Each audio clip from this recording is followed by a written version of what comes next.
Lumayas ka na. Kahihiyan ka sa pamilyang to. Sigaw ng ama habang binabato ang maleta ni Leah sa putikan. Nagpabuntis ka nung walang asawa? Huwag ka nang babalik. Umuulan ng malakas habang nanginginig si Leah sa kalsada. Yakap ang tiyan, basa ang buhok, basa ang luha, basa ang dignidad. Patawad po. Mahina niyang bulong, pero senarado na ang pinto. Isang kotse ang biglang huminto. Bumaba ang isang lalaki, kaibigan ng kanyang ama. Si Evan, best friend ng daddy niya. Tiningnan niya ang buntis sa babae sa ulan. Hindi alam na siya ang ama ng batang dinadala nito. Bago ka pa lang sa channel neto, ibang kwento ni Ate Jane, istorya mo, ikwento ko. Huwag kalimutang pindutin ang notification bell at subscribe button.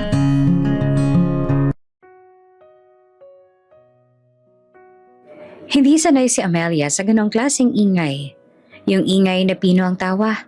Kontrolado ang kilos at parang bawat pag-angat ng baso ay may kasamang ranggo. Sa ballroom ng hotel, kumikislap ang mga ilaw na parang mga bituin na nakabitin sa kisame. May mga maskara ang lahat. May mga pakpak. May mga kumikinang na bato. May mga eleganteng simple lang. Para sa iba, laro lang.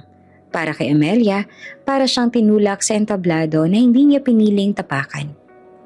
Amelia, smile. Bulong ng daddy niya habang inahaplos ang balikat niya.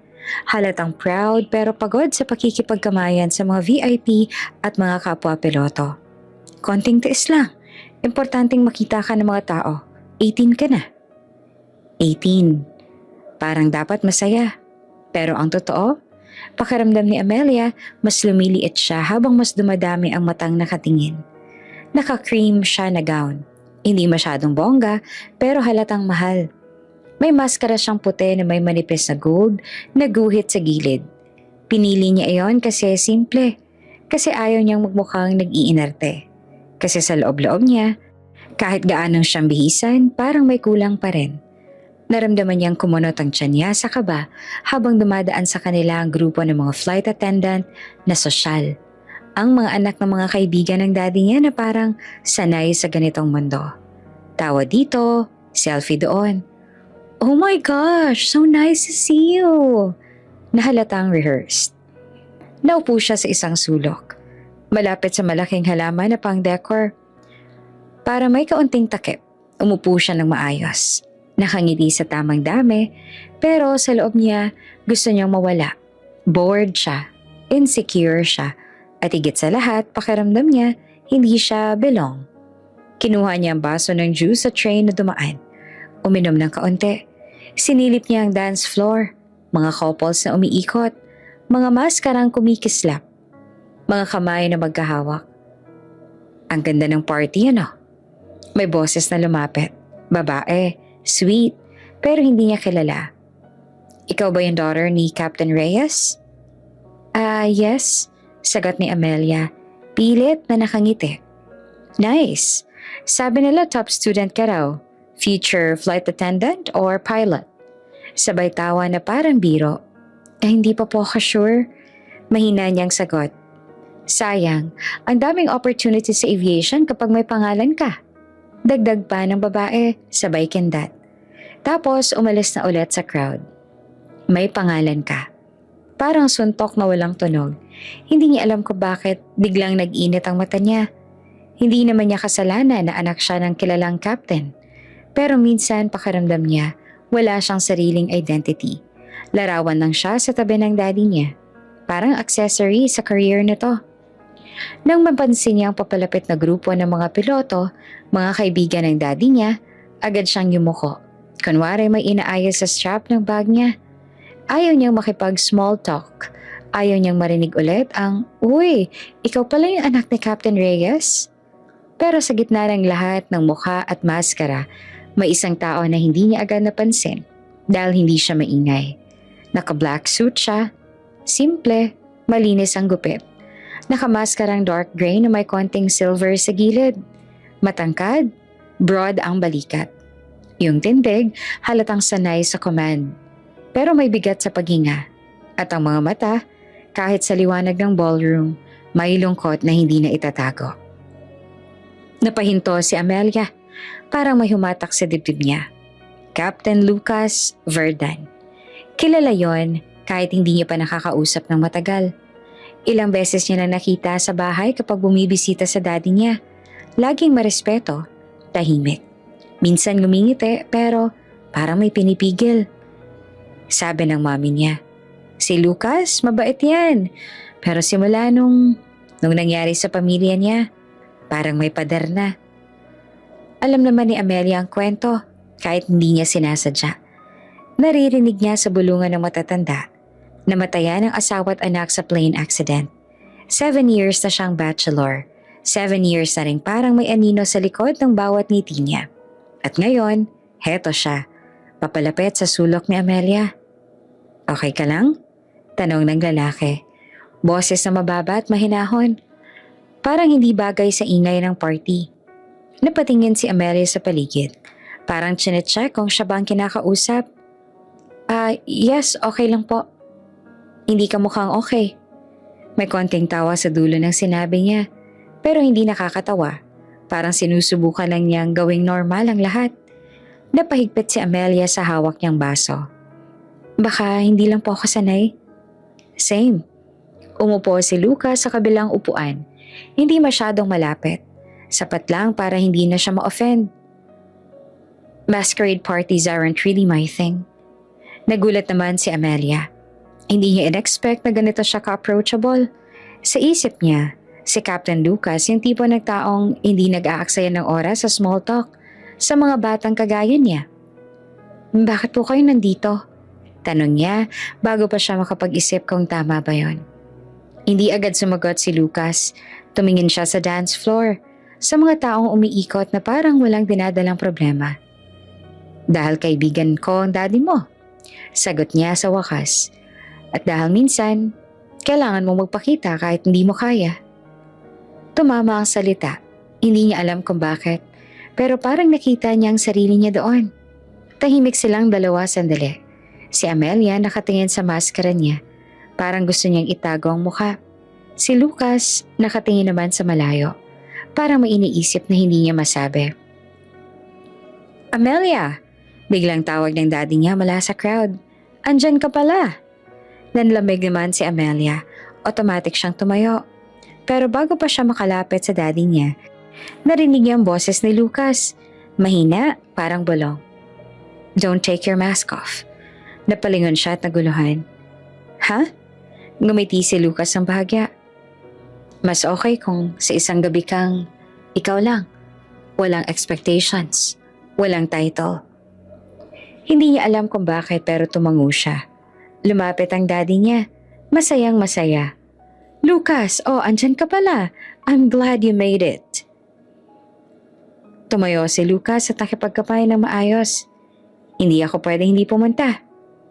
"Amelia, go mingle." Utos ng daddy niya. Parang simpleng bagay lang na makihalubilo sa mga taong di niya naman kilala. "Huwag kang magkulong sa sulok." "Opo," sagot niya. Pero hindi siya umalis agad. Hanggang sa tumalikod ang daddy niya para kausapin ng ibang tao. Pagbalik ng tingin ni Amelia ay nandun pa rin si Lucas. At ngayon, parang may desisyon sa mata niya. Parang may lakas siyang hinugot mula sa kung saan. "Dance?" Tanong niya. Natawa naman si Amelia. Nininervyos. "Ako? Kung ayaw mo, okay lang." Pero kita sa mukha ni Lucas na gusto niya rin. Hindi lang para kay Amelia, kundi para sa sarili niya. Parang gusto niyang patunayan na kaya pa niyang humawak sa isang tao nang hindi nasasaktan. Sa loob-loob ni Amelia, may sumigaw na, "Oo." Pero may isa ring boses na, "Bawal. Best friend ng daddy mo yan. Mas matanda. Mas mataas." Pero sa gabing yon, may maskara siya. Sa gabing yon, hindi siya anak ni Captain Reyes. Sa gabing yon, may chance siyang maging masaya. Tumango siya. "Okay." Nang hawakan ni Lucas ang kamay niya, ay nagulat siya sa init. Hindi yung init ng flirt, kundi init na parang may pangakong proteksyon. Dinala siya ni Lucas sa dance floor habang tumutugtog ang slow song. Sobrang romantic. pero sapat para magkalapit ang dalawang taong parehong pagod. Relax, bulong ni Lucas habang inilalapit siya ng kaunti. Tamang distansya lang. I won't step on your feet. Napangiti naman si Amelia. Sana nga. Natawa na lang si Lucas. Totoong tawa. Maikse pero totoong totoo. Umiikot sila sa mabagal na ritmo. Sa bawat ikot, nararamdaman ni Amelia na unti-unting bumababa ang pader niya. At sa bawat paghinga ni Lucas, parang naririnig niya ang lungkot na matagal nang nakakulong. Bakit? Hindi ka na nag-asawa ulit? Tanong ni Amelia bigla. Hindi niya alam saan nanggaling ang tapang. Huminto ang dibdib niya nang mapansin niyang tumigas ang panga ni Lucas. Pero hindi siya umalis. Hindi siya bumitaw. Hindi ko alam kung paano. Sagot ni Lucas. Halos pabulong. After what happened, parang naging kasalanan na maging masaya. Nanginig ang lalamunan ni Amelia. Hindi naman po kasalanan. Tumingin si Lucas sa kanya at sa pagitan ng maskara nila, may bagay na tumama. Hindi lust. Hindi simpleng attraction, kundi pagkilala. Parang pareho silang nauuhaw sa isang taong hindi manghuhusga.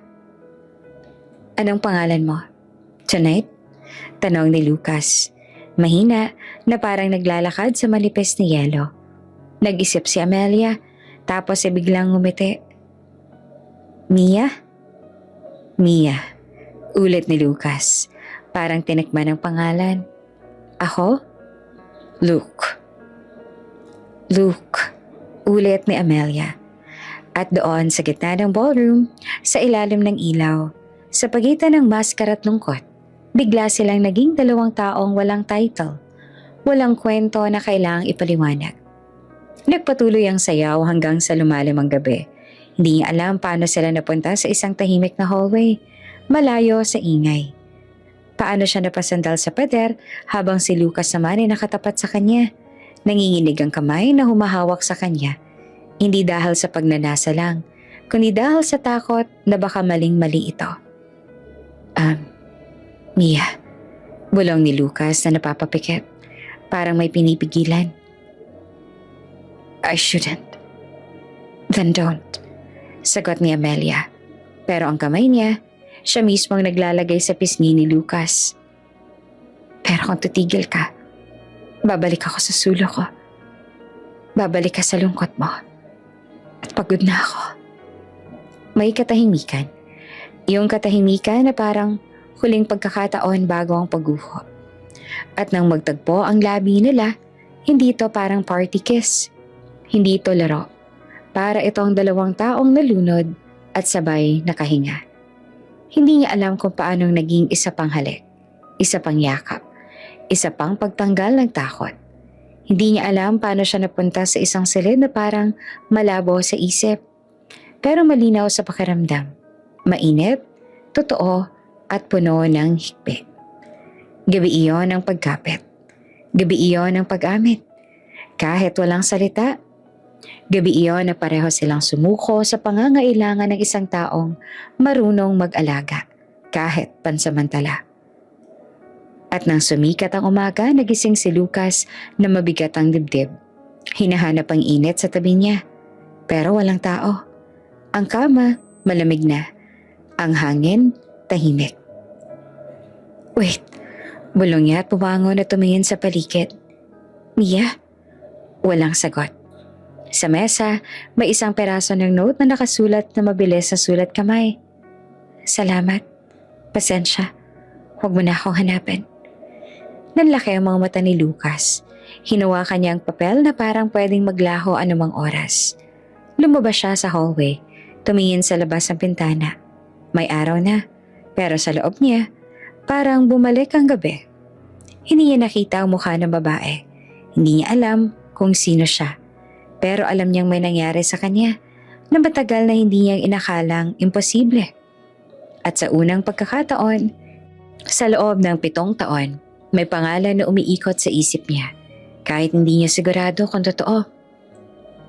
Mia? Bulong niya. At sa dulo naman ng ballroom, sa likod ng malaking pinto, may isang dalagang humihingal. Umiiyak, hawak ang maskara sa dibdib. Tumakbo palayo. Dala ang isang gabing hindi niya alam kung paano nga harapin. Dahil pag nalaman ni Lucas kung sino siya, kung malalaman ng daddy niya, kung malalaman ng mundo, hindi niya tinuloy ang isip. Tumakbo na lang siya, palayo. Hindi naman agad bumangon si Lucas. Nakaupo siya sa gilid ng kama. Sikos sa tuhod, nakatitig sa sahig na para bang may sagot doon. Ilang beses niyang sinubukang balikan ng gabi. Ang boses ng babae, ang paraan ng paghinga nito, ang init ng kamay. Pero sa tuwing umaabot na siya sa mukha, may pader, maskara, dilim, anino.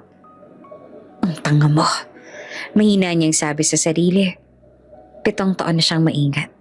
7 taon niya nang iniwasan ng kahit anong pwedeng magpapaalala sa kanya ng pagkawala. Hindi siya nakikipag-date, hindi siya umiinom ng sobra, hindi siya pumapasok sa mga sitwasyong may emotional risk. At tapos isang gabi lang. Isang gabi na dapat ay simple lang na party. Nabura ang lahat. Tumayo siya at nagbihis, otomatikong galaw. Sa kusina nagkape siya pero hindi niya malasahan. Paulit-ulit bumabalik sa isip niya ang tanong na ayaw niyang aminin. Bakit siya?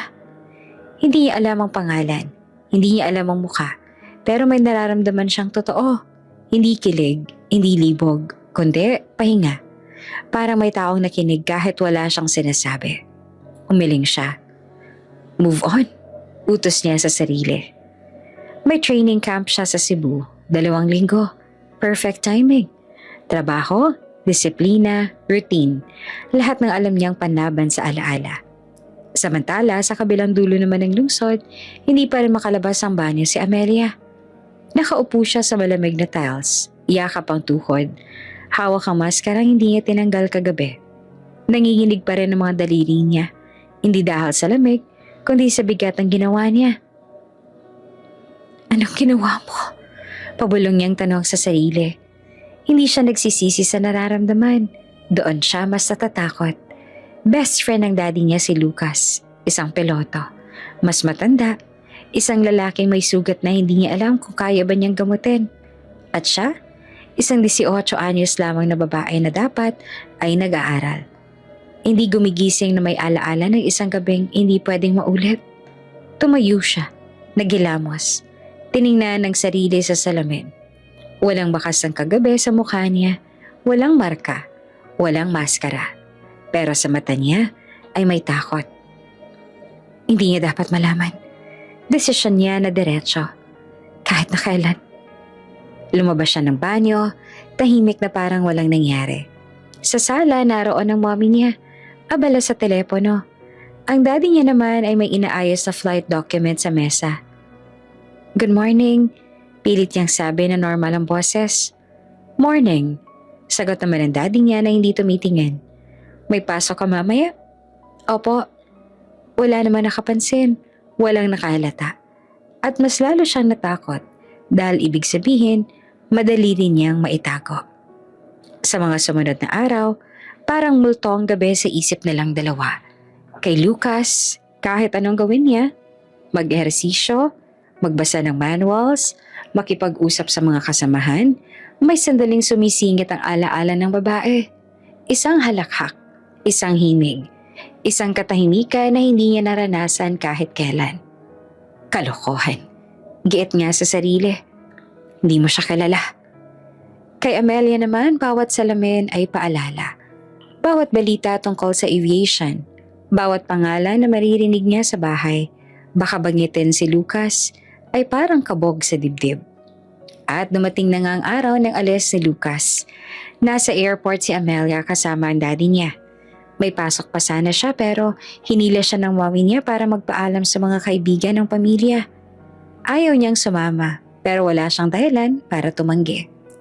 Habang naglalakad sila sa departure area, ramdam niyang panginginig sa tuhod niya. Huwag mo siyang tignan. Utos niya sa sarili. Huwag. Pero parang may sariling isip ang mundo. Lucas! Tawag ng daddy niya na masaya. Uy, sakto, andito ka na pala. Naligas naman si Amelia. Lumingon si Lucas. Nakasuot ng pilot uniform, dala ang bag. Maayos ang tindig. Nagulat siya sandali pero agad nang ngumiti. "Good morning, sir. Meet my daughter again," sabi pa ng daddy niya. Sabay tapik sa balikat ni Amelia. Alam mo naman yan. Nagkatinginan sila. Isang segundo lang. Dalawang mata na nag-cruise. Walang maskara. Walang dilim. Walang musika. Pero may pagkilala. Hindi yung romantikong pagkilala, kundi yung may pamilyar pero hindi mo alam kung saan ang galing. Kumurap si Lucas. Parang may hinahanap sa mukha ni Amelia. Pero wala siyang makita.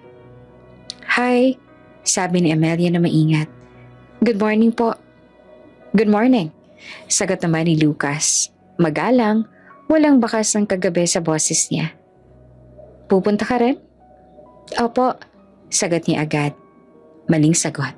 Hindi po. Si daddy lang." Tumawa ang daddy niya.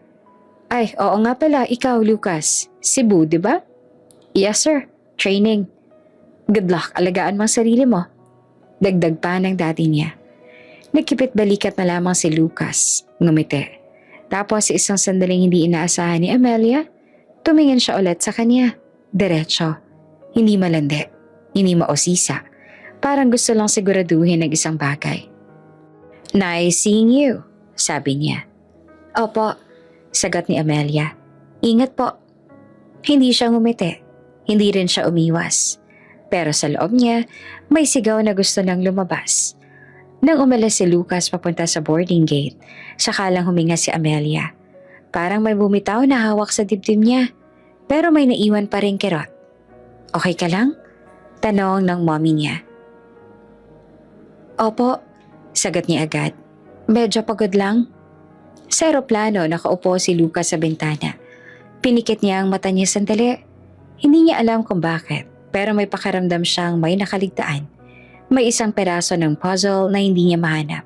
Si Amelia. Habang palapas ng airport, pinisil ang strap ng bag niya. Hindi niya alam, paulit-ulit niyang sinasabi sa sarili. Hindi niya alam. At dapat manatili na lang na ganon. Sa araw na yon, nagpasya silang dalawa na magkaibang bagay. Parehong mali at parehong kinakailangan. Si Lucas, kakalimutan ko ang gabing yon. Si Amelia, itatago ko ang gabing yon. At hindi nila alam ang mga desisyong yon na magsisimula ng mas malaking lihim. Isang lihim na hindi pwedeng manatiling tahimik magpakailanman. 2 linggo, ilang beses binilang ni Amelia sa isip niya ang araw. Paulit-ulit. Kapag inulit niya ang sapat, magbabago ang sagot. Pero hindi. 2 linggo na mula nung huli niyang dalawin ang kalendaryo sa phone. 2 linggo na dapat ay dumating na. Stress lang to. Paulit-ulit niyang sinasabi sa sarili. Bumalik na siya sa regular na routine. Klase, bahay, kain, tulog. Pinilit niyang maging normal. Pinilit niyang gawing simpleng alaala ang mga gabing yon. Isang pagkakamali. Isang desisyong hindi na uulit. Pero may mga bagay na hindi kayang lokohin ang isip. Isang umaga, habang nagbibihis siya para pumasok, bigla siyang nahilo. Kumapit siya sa gilid ng kama. Pumikit sandali. Bakit lang siguro to? Bulong niya. Pero nang maamoy niya ang kape sa kusina at biglang sumama ang sikmura niya, may malamig na takot na gumapang sa gulugan niya. Diretso siyang tumakbo sa banyo. Sinara ang pinto at doon siya napaupo sa sahig. Hinihingal. Hindi pa rin siya umamin. Hindi pa rin niya pinigilan ang pangalan ng takot. Hanggang sa gabing iyon, nasa kwarto siya mag-isa. Tahimik ang bahay. Ang daddy niya ay may night flight. Ang mommy niya ay tulog na. Nakahiga si Amelia sa kanya. Nakatitig sa kisame. Hawak ang phone. Binuksan niya ang calendar app. Minarkahan ang mga araw. Late. Hindi isang araw, hindi 2, kundi sobra na. Umupo siya. Kinuha ang wallet niya at may natitira pang pera. Sapat para sa isang bagay na ayaw niyang bilhin pero kailan kailangan niyang malaman. Kinabukasan, pumasok siya sa isang butika na malayo sa bahay nila. Hindi yung suki, hindi yung kilala ng mommy niya. Suot ang hoodie, nakayuko ito ang ulo. Miss? Tawag ng sales lady. PT po. Sagot niya na halos hindi marinig. Isa lang ba? Sandaling nag-isip si Amelia tapos umiling.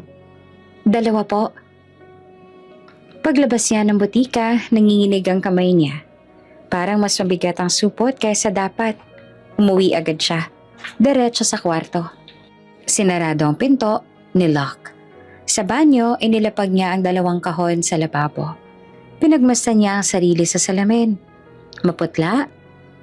Kinakabahan. Parang batang nahuli sa kasalanan. Hindi pa sigurado. Bulong niya. Baka false alarm. Binuksan niya ang unang test. Sinunod ang instructions ang mabagal, maingat, parang ritual. Nang matapos inilapag niya ito sa gilid ng lababo. Tumingin siya sa orasan. 1 minute, 2. Huminga siya ng malalim. Tapos tumingin. 2 linya. Hindi agad siya umiyak. Parang hindi pa nag-sink in. Parang may nag-click sa loob ng ulo niya pero walang kasunod na emosyon. Kinuha niya ang pangalawang test. Mas mabilis ang galaw. Mas nanginginig ang kamay. Muli niyang inilapag. Muli siyang naghintay. 2 linya ulit. Doon bumigay ang tuhod niya. Umupo siya sa sahig ng banyo. Likod sa pinto, iyakap ang sarili. Pumikit siya pero hindi niya napigilan ang pag-agos ng luha. Hindi to iyak na maingay. Ito yung iyak na parang pinipigilan. Parang takot marinig ng buong mundo. Hindi pwede. Bulong niya. Hindi pwede. Pero kahit anong tanggi niya, hindi nagbago ang 2 linya sa harap niya. Buntis siya. At sa isang iglap, bumalik ang lahat. Ang gabi, ang maskara, ang boses, ang yakap. Bumalik ang mukha ni Lucas sa isip niya. Malinaw na malinaw ngayon. Best friend ng daddy niya. Parang sinakalang dibdib niya. Paano niya ngayon sasabihin? Kanino niya sasabihin? At ano ang sasabihin niya? Hindi ko alam kung sinong ama. Bulong ng utak niya. Kahit alam naman niya ang totoo. Pero paano niya sasabihin ang katotohanan yon? Paano niya haharapin ang daddy niya at sasabihin ang lalaking pinagkatiwalaan nito? Ang kaibigan nito? Ang ama ng batang dinadala niya? Hindi ko kaya, sabi niya sa sarili, umiiyak. Hindi ko kaya. Ilang minuto siyang nakaupo roon. Hindi gumagalaw. Nang humupa ang iyak niya, pinunasan niya ang mukha niya. Tumayo at itinago ang mga piti sa ilalim ng lababo. Binalot iyon ng tissue. Itinulak sa pinakadulo. Lumabas siya ng banyo na parang walang nangyari. Sa hapagkainan, nakaupo ang mommy niya. Nagbabasa ng tablet. Kumain ka na? Tanong na to. Opo. Sagot ni Amelia agad kahit hindi pa. Busog pa po ako.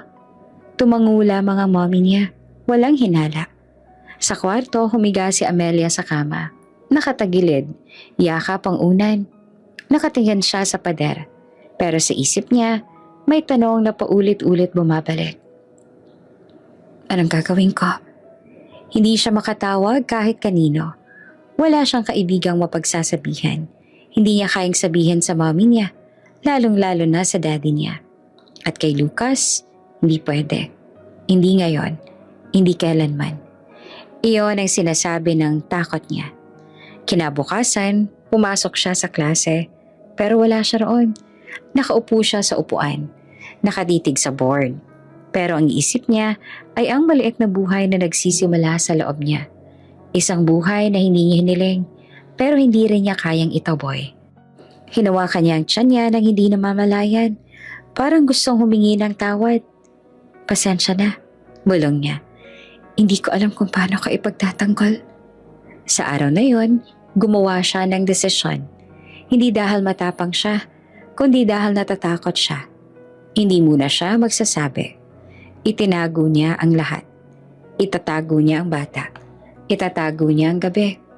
At itatago niya ang katotohanang ang ama ng dinadala niya ay isang lalaking hindi niya pwedeng mahalin. Hindi niya pwedeng aminin. Hindi niya pwedeng banggitin kahit kanino. Pero habang nakahiga siya sa kama ng gabing iyon, isang bagay ang malinaw. Hindi lahat ng lihim kayang manatiling lihim magpakailanman. Hindi plano ni Amelia na malaman ng kahit sino. Maingat niyang tinago ang PT sa ilalim ng lababo, sa pinakasulok. Binalot pa nga ng tissue at plastic. Bawat galaw niya sa bahay ay may kasamang kaba. Bawat tanong ng mommy niya, bawat tingin ng daddy niya, pakiramdam na ay may pikit na kaakibat. Ilang araw niyang nagawa. Ilang araw niyang naipasa ang okay lang po at pagod lang po.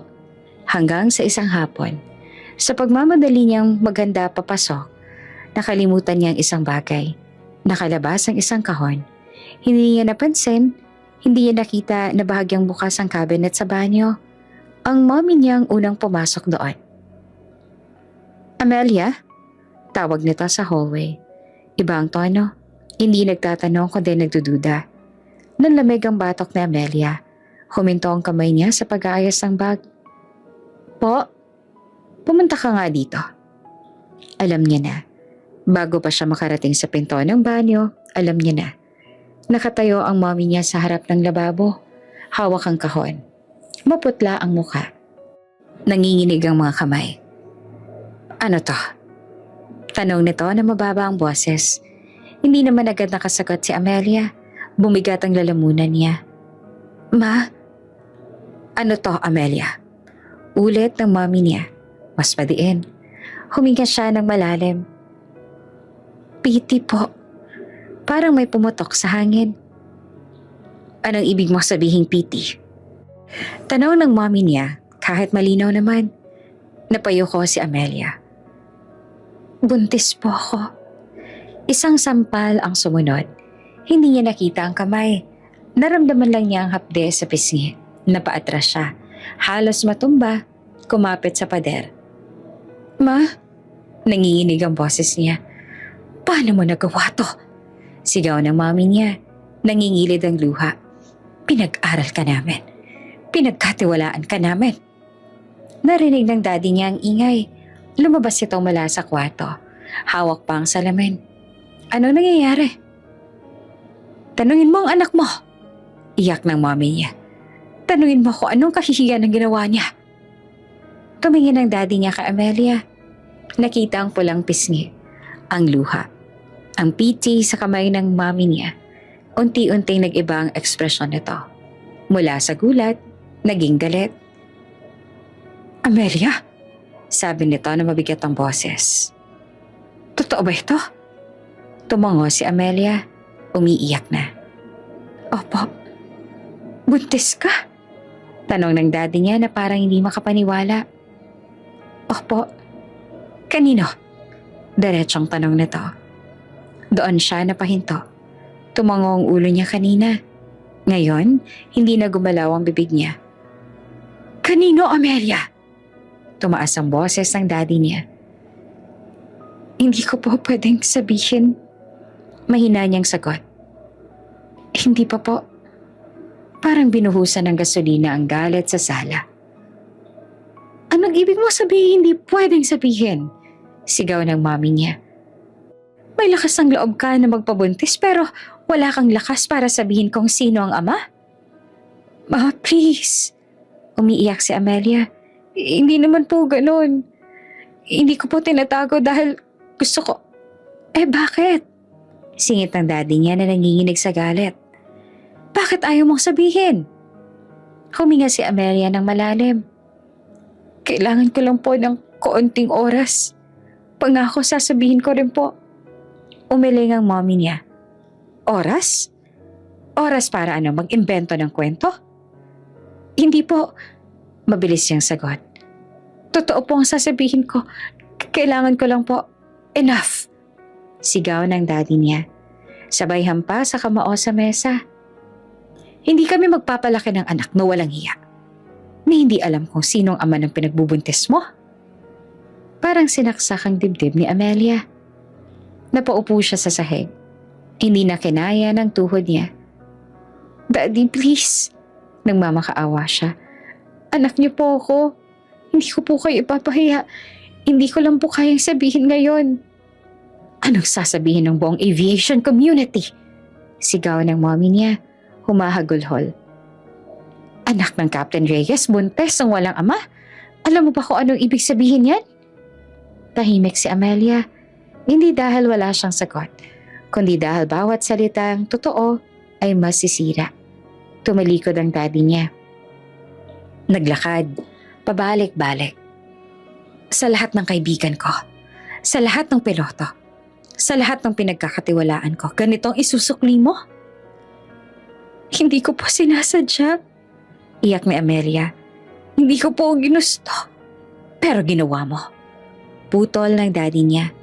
At ngayon, ayaw mong panindigan. Tinatanggap ko po ang responsibilidad, sabi ni Amelia na nanginginig. Hindi ko po ipapalaglag ang bata. Napatigil ang mommy niya.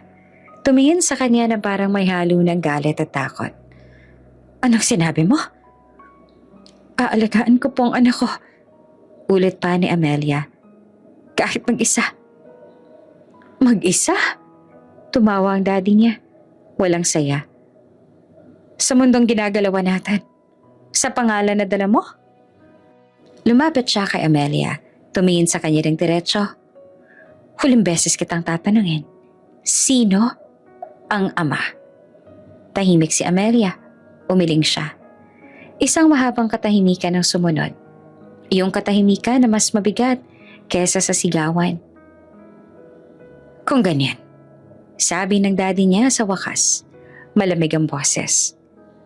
Wala kang lugar sa bahay na to. Nanlaki ang mga mata ni Amelia. Daddy, hindi kami magpapalaki ng kahihiyan. Dagdag pa ng mommy niya. Humagulgol pero matigas ang mukha. Kung ayaw mong sabihin ang totoo, huwag mo kaming idamay. Huwag po. Umiiyak si Amelia. Pangako, sasabihin ko rin po, hindi lang po ngayon. Umiling ang mommy niya. Umalis ka muna sa harapan ko. Tumayo si Amelia at nanginginig. Saan po ako pupunta? Hindi sumagot ang daddy niya. At doon niya naintindihan, hindi lang galit ang nasa harapan niya. Desisyon na yon. Sa gabing iyon, sa loob ng sariling bahay, naramdaman ni Amelia ang pagiging mag-isa.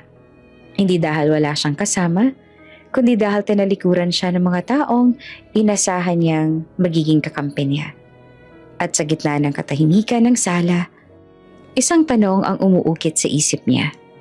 Hanggang kailan niya kayang itago ang katotohanan kung ganito ang kapalit? Hindi na umabot sa umaga.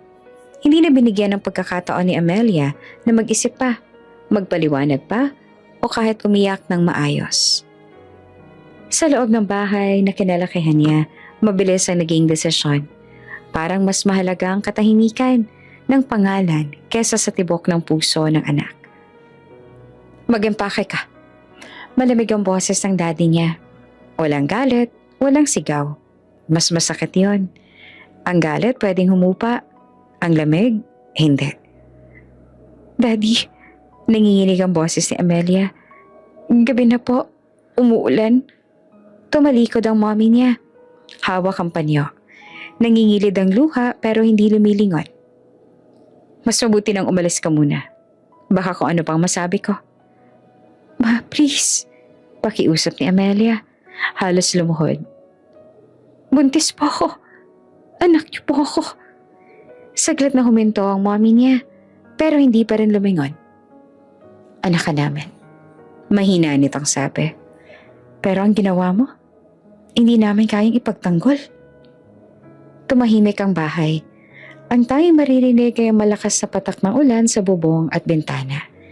Kinuha ni Amelia ang isang maliit na bag. Hindi niya alam kung anong dapat ilagay. Ilang damit, isang lumang jacket, wallet, phone. Walang plano, walang direksyon. Habang nag-iempake siya, naramdaman niya ang bigat sa dibdib. Hindi lang dahil sa bata sa sinapupunan niya, kundi dahil sa pakiramdam na wala na siyang uuwian. Paglabas niya ng kwarto, naroon ang daddy niya sa sala. Hindi siya tumingin agad. Nakatingin ito sa bintana, sa ulan. Huling tanaw, sabi nito na mababa ang boses. Sinong ama? Tumigil si Amelia sa paghinga. Hindi ko po kaya, sagot niya na umiiyak. Hindi ko po kayang sirain ang lahat. Sapat na yan. Sagot ng daddy niya. Lumabas ka na. Kinuha nito ang bag ni Amelia at binuksan ang pinto. Bumuhos ang ulan. Malakas, malamig, walang awa. Lumabas si Amelia. Nanginginig. Basa agad ang buhok at damit. Paglingon niya, nakita niya ang mommy niya sa likod. Nakapikit. Nanginginig ang balikat sa pag-iyak. Ang daddy niya naman nakatayo sa may pinto. Matigas ang mukha. Daddy, huling tawag pa ni Amelia. Isang iglap lang, isinara ang pinto. At sa tunog ng pagsara ng pinto, parang may tuluyang nabasag sa loob niya. Nakatayo siya sa labas, sa gitna ng ulan, yakap ang bag. Hindi niya alam kung saan pupunta. Walang taxi, walang masasakyan. Madilim ang kalye, tahimik ang paligid. Humakbang siya palayo sa bahay.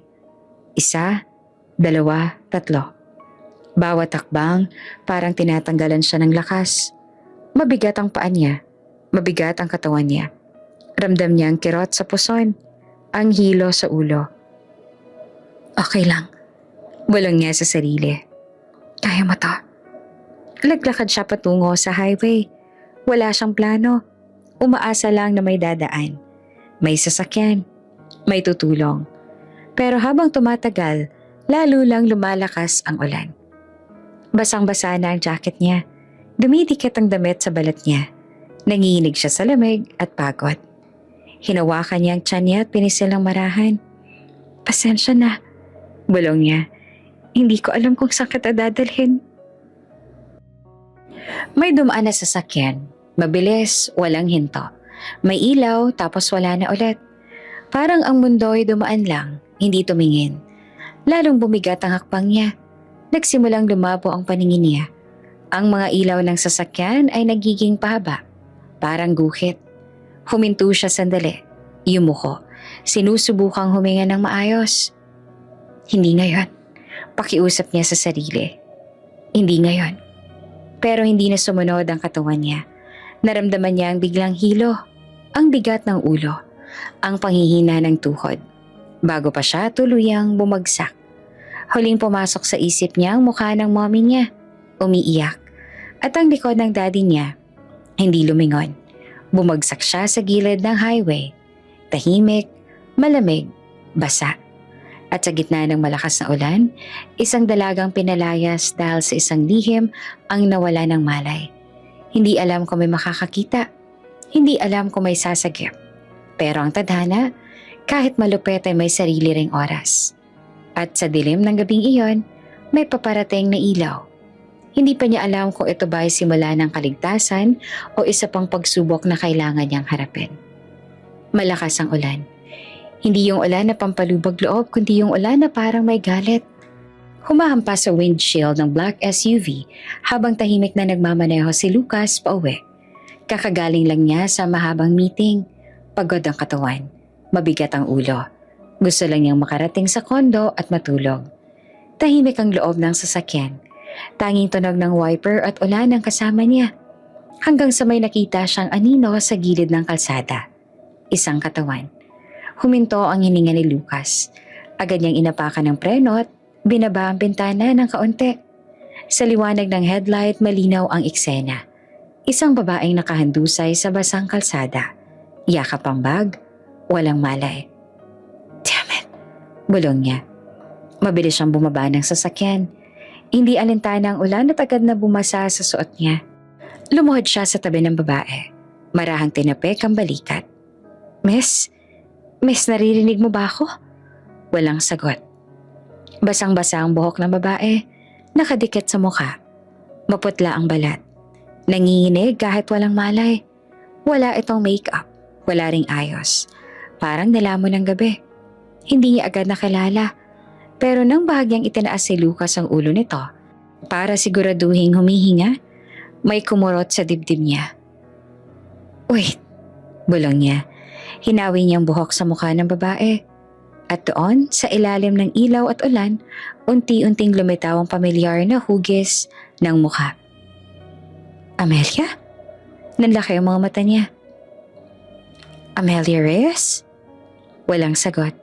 Mahina lang ang paghinga. Hindi na siya nag-isip. Kinarga niya agad si Amelia. Buong ingat. Parang may hawak siyang bagay na pwedeng mabasag anumang sandali. Binuksan niya ang pinto ng SUV. Inilatag siya sa likod. Tinanggal ang sariling jacket at pinantakip sa kanya. "Please stay with me," bulong ni Lucas habang umaandar na ulit ang sasakyan. Diretso siyang nagmaneho papunta sa pinakamalapit na ospital. Mas mabilis kesa sa karaniwan. Pero kontrolado. Sanay siyang magdesisyon sa gitna ng pressure. Pilot instincts. Pagdating sa emergency room, sumigaw siya agad ng tulong. "Doctor, we need help!" Agad dumating ang mga nurse. Isinakay si Amelia sa stretcher. Si Lucas basa at hinihingal. Hindi bumitaw. "Ano nangyari?" Tanong ng isang nurse. "Natagpuan ko siya sa highway na wala ng malay," sagot ni Lucas. "Please, tulungan niyo siya." Pinapasok si Amelia sa ER. Naiwan naman si Lucas sa labas. Nanginginig ang kamay at hindi niya alam kung dahil ba sa lamig o kaba. Nakaupo siya sa metal chair. Hawak ang tuwalya na ibinigay ng nurse. Makalipas ang ilang minuto, lumabas ang doktor. "Kamag-anak po ba kayo?" Tanong nito. "Kaibigan ng pamilya," sagot naman agad ni Lucas. "Okay po ba siya?" "Stable na po siya," sagot naman ng doktor. "Pero may kailangan kayong malaman." Tumigil ang mundo ni Lucas. "Ano po yon?" "Buntis po siya." Parang may kumalabog sa tip-tip niya. "Buntis?" Ulit niya na halos pabulong. "Opo. Mukha nasang first trimester po." Mukhang sobrang stress at dehydration ang dahilan ng pagkahimatay. Hindi naman agad nakapagsalita si Lucas. Buntis si Amelia? Ang batang tahimik na anak ng kaibigan niya? Pinalayas? Bumagsak sa ulan? "May iba pa po ba?" Tanong niya sa wakas. "Mukhang napakalungkot po ng kondisyon niya emotionally," dagdag ng doktor. Ayon sa initial assessment, mukhang may pinagdadaanan siyang matinding emotional trauma ngayong gabi. Tumango si Lucas. Mabigat ang dibdib. "Pwede ko po ba siyang makita?"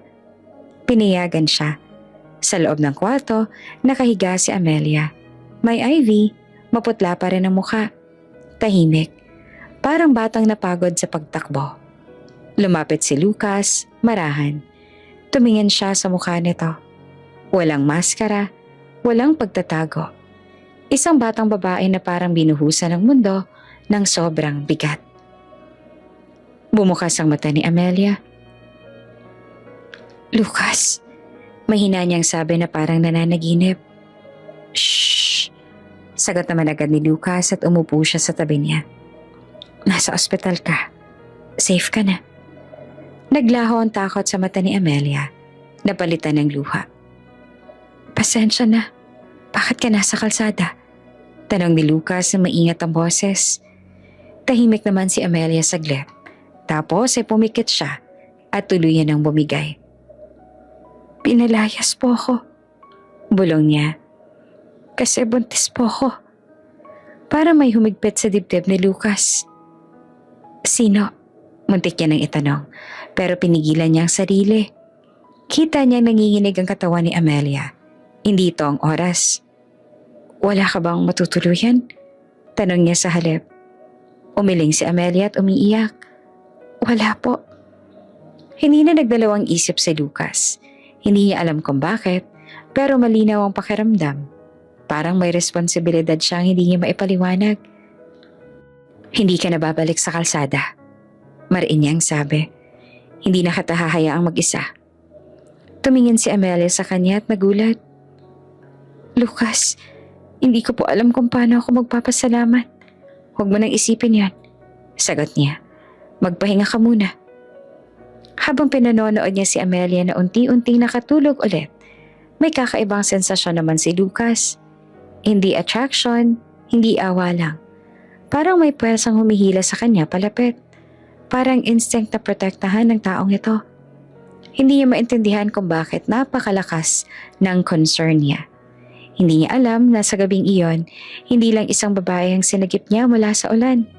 May isang buhay, dalawa pala, na unti-unting papasok sa mundo niya.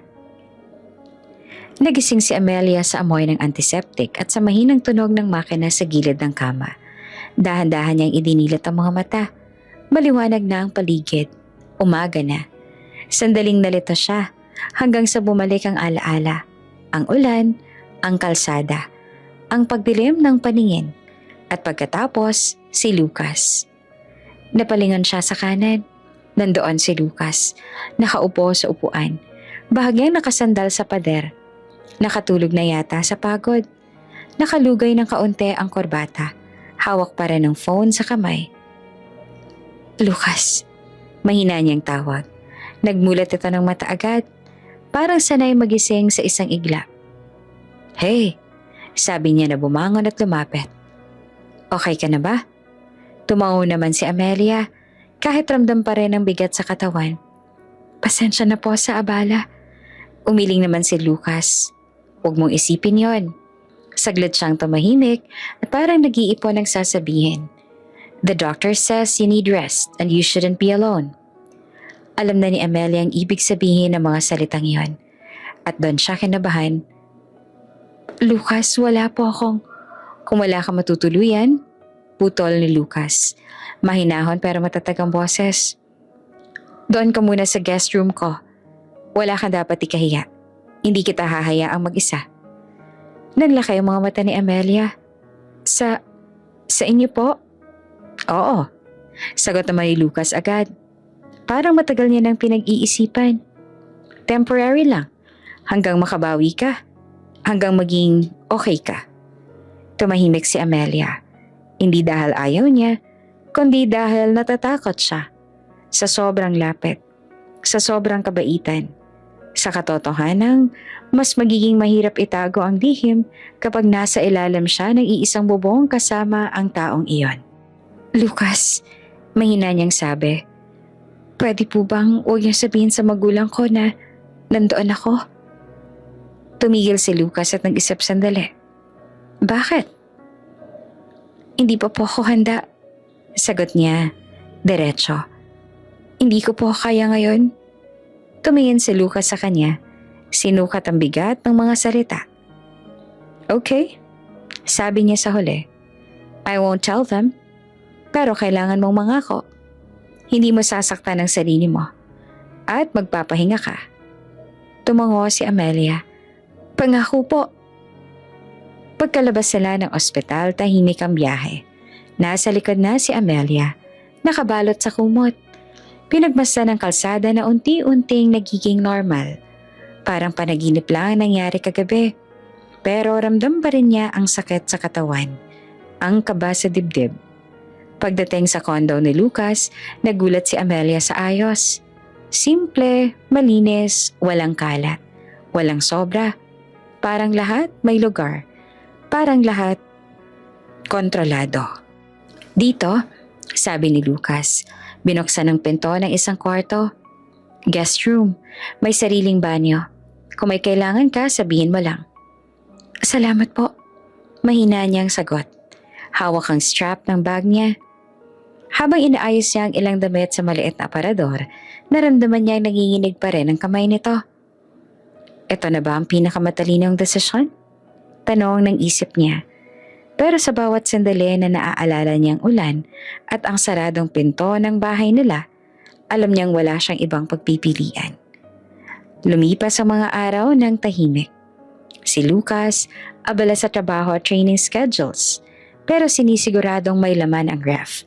May prutas sa mesa, may ulam sa gabi. Hindi siya tanong ng tanong, hindi siya mapilit. Parang sinadya niyang bigyan si Amelia ng espasyo. Isang bagay na bihira niyang naranasan. Isang umaga, habang nagluluto si Amelia ng simpleng lugaw, pumasok si Lucas sa kusina. You didn't have to, sabi niya na may kaunting ngiti. Gusto ko po, sagot ni Amelia, para may silbi po ako. Napakunot naman ang noo ni Lucas. Hindi mo kailangang patunayan yan. Nagulat pa si Amelia. Hindi niya alam kung bakit, pero parang tinamaan siya. Tumango na lang siya at nagpatuloy sa paghahalo. Habang kumakain sila, biglang napaham si Amelia. Mahina lang, parang hindi niya namalayan. Isang simpleng himig. Huminto ang kutsara ni Lucas sa ere. Wait, sabi niya at bahagyang nakakunot ang noo. That tune? Nanlamig ang sikmura ni Amelia. Naririnig ko lang po, minsan. Mabilis siyang sabi. Binago agad ang tono. Kunwari, umubo. Umiling si Lucas. Parang sinawa yung sarili. Wala. Sorry. Isa pang beses nang magpahinga si Amelia sa sofa, nadulas ang kumot at bahagyang lumitaw ang binti niya. Mabilis siyang hinila pabalik ang tela, pero sapat na ang isang sulyap para mapatigil si Lucas. Sorry, agad niyang sabi, tumalikod. I didn't mean to. Okay lang po, sagot ni Amelia. Kabog ang dibdib. Sa loob ni Lucas may kakaibang pamilyar na pakiramdam. Isang bagay na gusto niyang ikabit sa alaala ng gabing yon, pero pinigilan niya. Imposible, sabi ng isip niya. Hindi pwede. Gabi-gabi bago matulog, dumadaan si Lucas sa pintuan ng guest room. You okay? Tanong niya. Opo, sagot naman ni Amelia palagi. Pero sa loob ng kwarto, yakap ang unan, tahimik siyang umiiyak. Hindi dahil sa lungkot lang, kundi dahil sa unti-unting paglapit ng damdaming alam niyang bawal. At si Lucas sa sariling kwarto nakatitig sa kisame. Paulit-ulit na tinatanong ang sarili kung bakit may babaeng ito na parang biglang naging mahalagang bahagi ng araw niya, kahit wala siyang maipaliwanag na dahilan. Sa ilalim ng isang bubong, nagsimula ang isang katahimikan na puno ng halos pagkilala, halos pag-amin, halos katotohanan. At pareho silang umaasang mananatili itong halos kahit alam nilang hindi iyon magtatagal. Unti-unti naging normal ang mga araw sa kondo ni Lucas, kahit pareho nilang alam na hindi dapat normal ang sitwasyon. Sa umaga, maagang gumigising si Lucas. Tahimik siyang kumikilos, halos walang tunog. Parang ayaw magising ng multo. Minsan naririnig siya ni Amelia sa kusina. Mahinang tunog ng coffee maker, ang pagbukas ng ref, ang maingat na pagsara ng pinto. Isang umaga, nadatan siya ni Amelia na nakaupo sa mesa. Hawak ang tasa ng kape, pero hindi umiinom. Hindi pa po kayo papasok? Tanong niya. Napatingin naman si Lucas. Parang nagulat na may kasama siya. Later. May flight briefing pa mamaya. Tumango naman si Amelia. Tahimik silang dalawa, sandali. Hindi awkward, mas parang may pagitan lang na pareho nilang iniiwasang tawirin. Habang tumatagal, mas napapansin ni Amelia ang maliit na bagay kay Lucas. Hindi siya madaldal, hindi rin siya palabiro, pero maalaga. Laging may iniiwang prutas sa mesa. Laging may note sa ref kung anong oras siya babalik.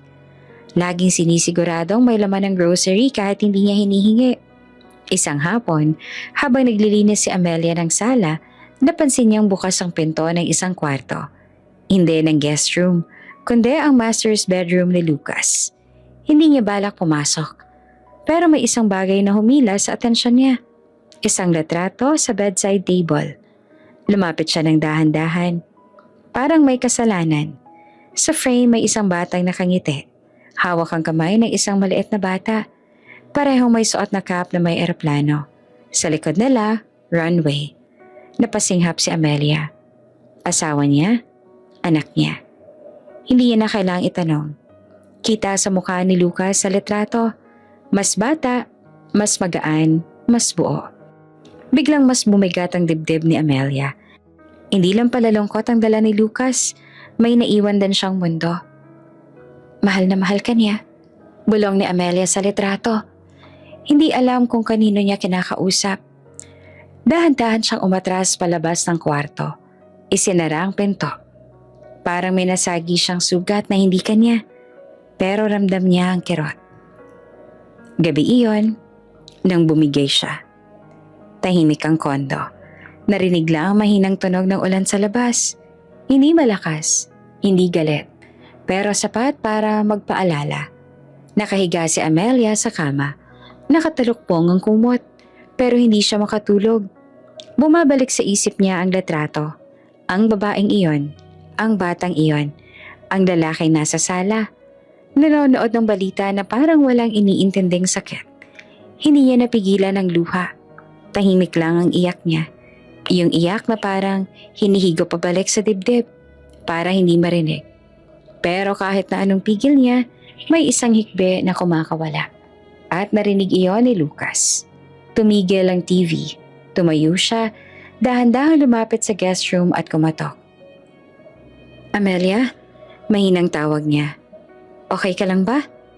Nagpunas ang mata si Amelia. Mabilis. Opo, okay lang po. Hindi siya naniwala. Binuksan ni Lucas ang pinto ng bahagya.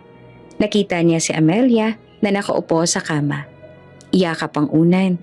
Mapula ang mata. Hey, sabi niya na pumasok at umupo sa gilid ng kama. May pagitan. Anong nangyari? Umiling si Amelia. Wala po. Tahimik si Lucas sandali. Tapos ay huminga ng malalim. Iniiyakan mo ba ang ama ng bata? Parang sinuntok ang dibdib ni Amelia. Hindi siya nakasagot agad. Hindi dahil ayaw niya, kundi dahil kung magsasalita siya, baka bumigay siya ng tuluyan. Kung iniwan ka niya, patuloy ni Lucas. Hindi galit. Hindi mo panghusga. Hindi ka nag-iisa. Hindi mo kasalanan. Napatingin si Amelia sa kanya. Puno ng luhang mata. Ikaw, sigaw ng isip niya. Ikaw ang iniiyakan ko. Pero ang lumabas sa bibig niya ay ibang katotohanan. Hindi po ganon. Mahina niyang sabi. Hindi niya naman alam eh. Tumango si Lucas. Parang mas lalo siyang nalungkot. Mas masakit yon. Tumayo siya at kumuha ng tissue. Inabot kay Amelia. Hindi ko alam kung paano magiging ama ulit. Dagdag niya na halos pabulong. Pero alam ko kung paano magbantay, kung paano mag-protect. Napasinghot si Amelia. Di niya naman po yan obligasyon. Tumingin si Lucas sa kanya diretso. Hindi ko rin alam kung bakit, sabi niya. Pero pakiramdam ko, may tungkulin ako sa'yo. Hindi niya alam kung bakit sumikip ang dibdib niya sa mga salitang yon. Hindi niya alam kung bakit gusto niyang umiyak at ngumiti ng sabay. Pagkalabas si Lucas ng kwarto, hindi na muling umiyak si Amelia. Nakahiga siya, nakatingin sa kisame. Paulit-ulit na bumabalik ang isang tanong. Paano kung malaman niya? Sa mga sumunod na araw, mas naging maalaga si Lucas. Mas mapagmasid. Sinisigurado nakakakain si Amelia sa oras. Pinapaalala ang vitamins. Inaayos ang unan kapag nakakatulog siya sa sofa.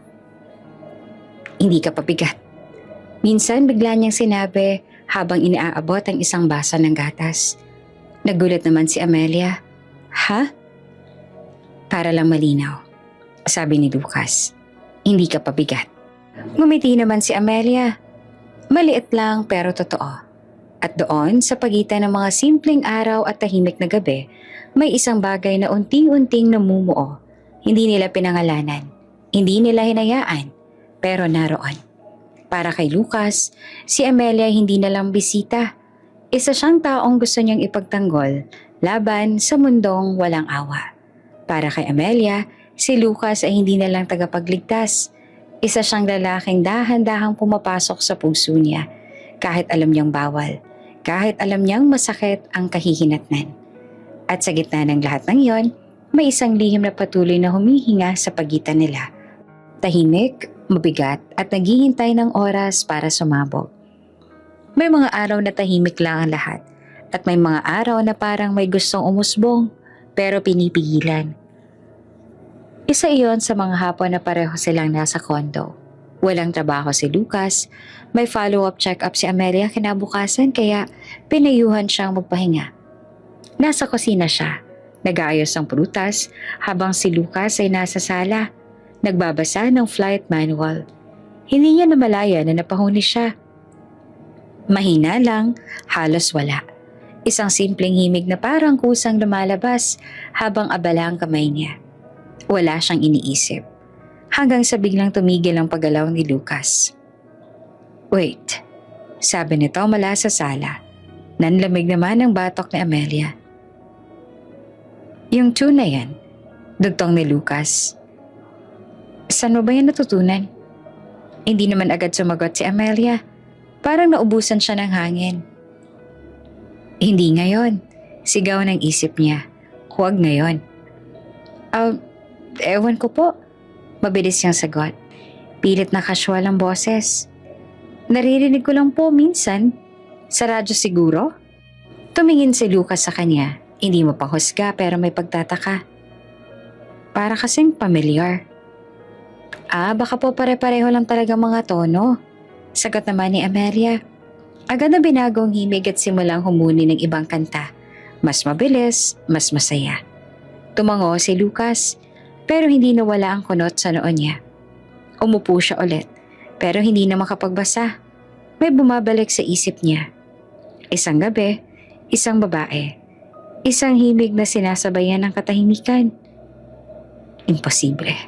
Giit niya sa sarili. Lumipas ang ilang araw, parang walang nangyari. Pero ang mga halos ay patuloy na sumusubok sumingit. Isang gabi habang nanonood sila ng TV, nakahiga si Amelia sa sofa. Balot ng kumot, mainit ang gabi, kaya bahagyang tinulok niya ang kumot pababa. Tumayo si Lucas para kumuha ng tubig at sa isang iglap, nakita niya ang binti ni Amelia. Bear. Agad niyang ibinaling ang tingin, pero sapat na ang isang sulyap para may gumalaw sa alaala niya. Isang detalye na muntik niya nang maabot. Sorry. Agad niyang sabi na para siyang may kasalanan. Okay lang po. Mabilis na sagot ni Amelia. Hinila niya agad ang kumot pataas. Kumubog ang dibdib. Tahimik ulit ang sala. Parang may linya na muntik nilang lampasan, pero sabay silang umatras. Sa mga sumunod na araw, mas naging conscious sila sa galaw ng isa't isa.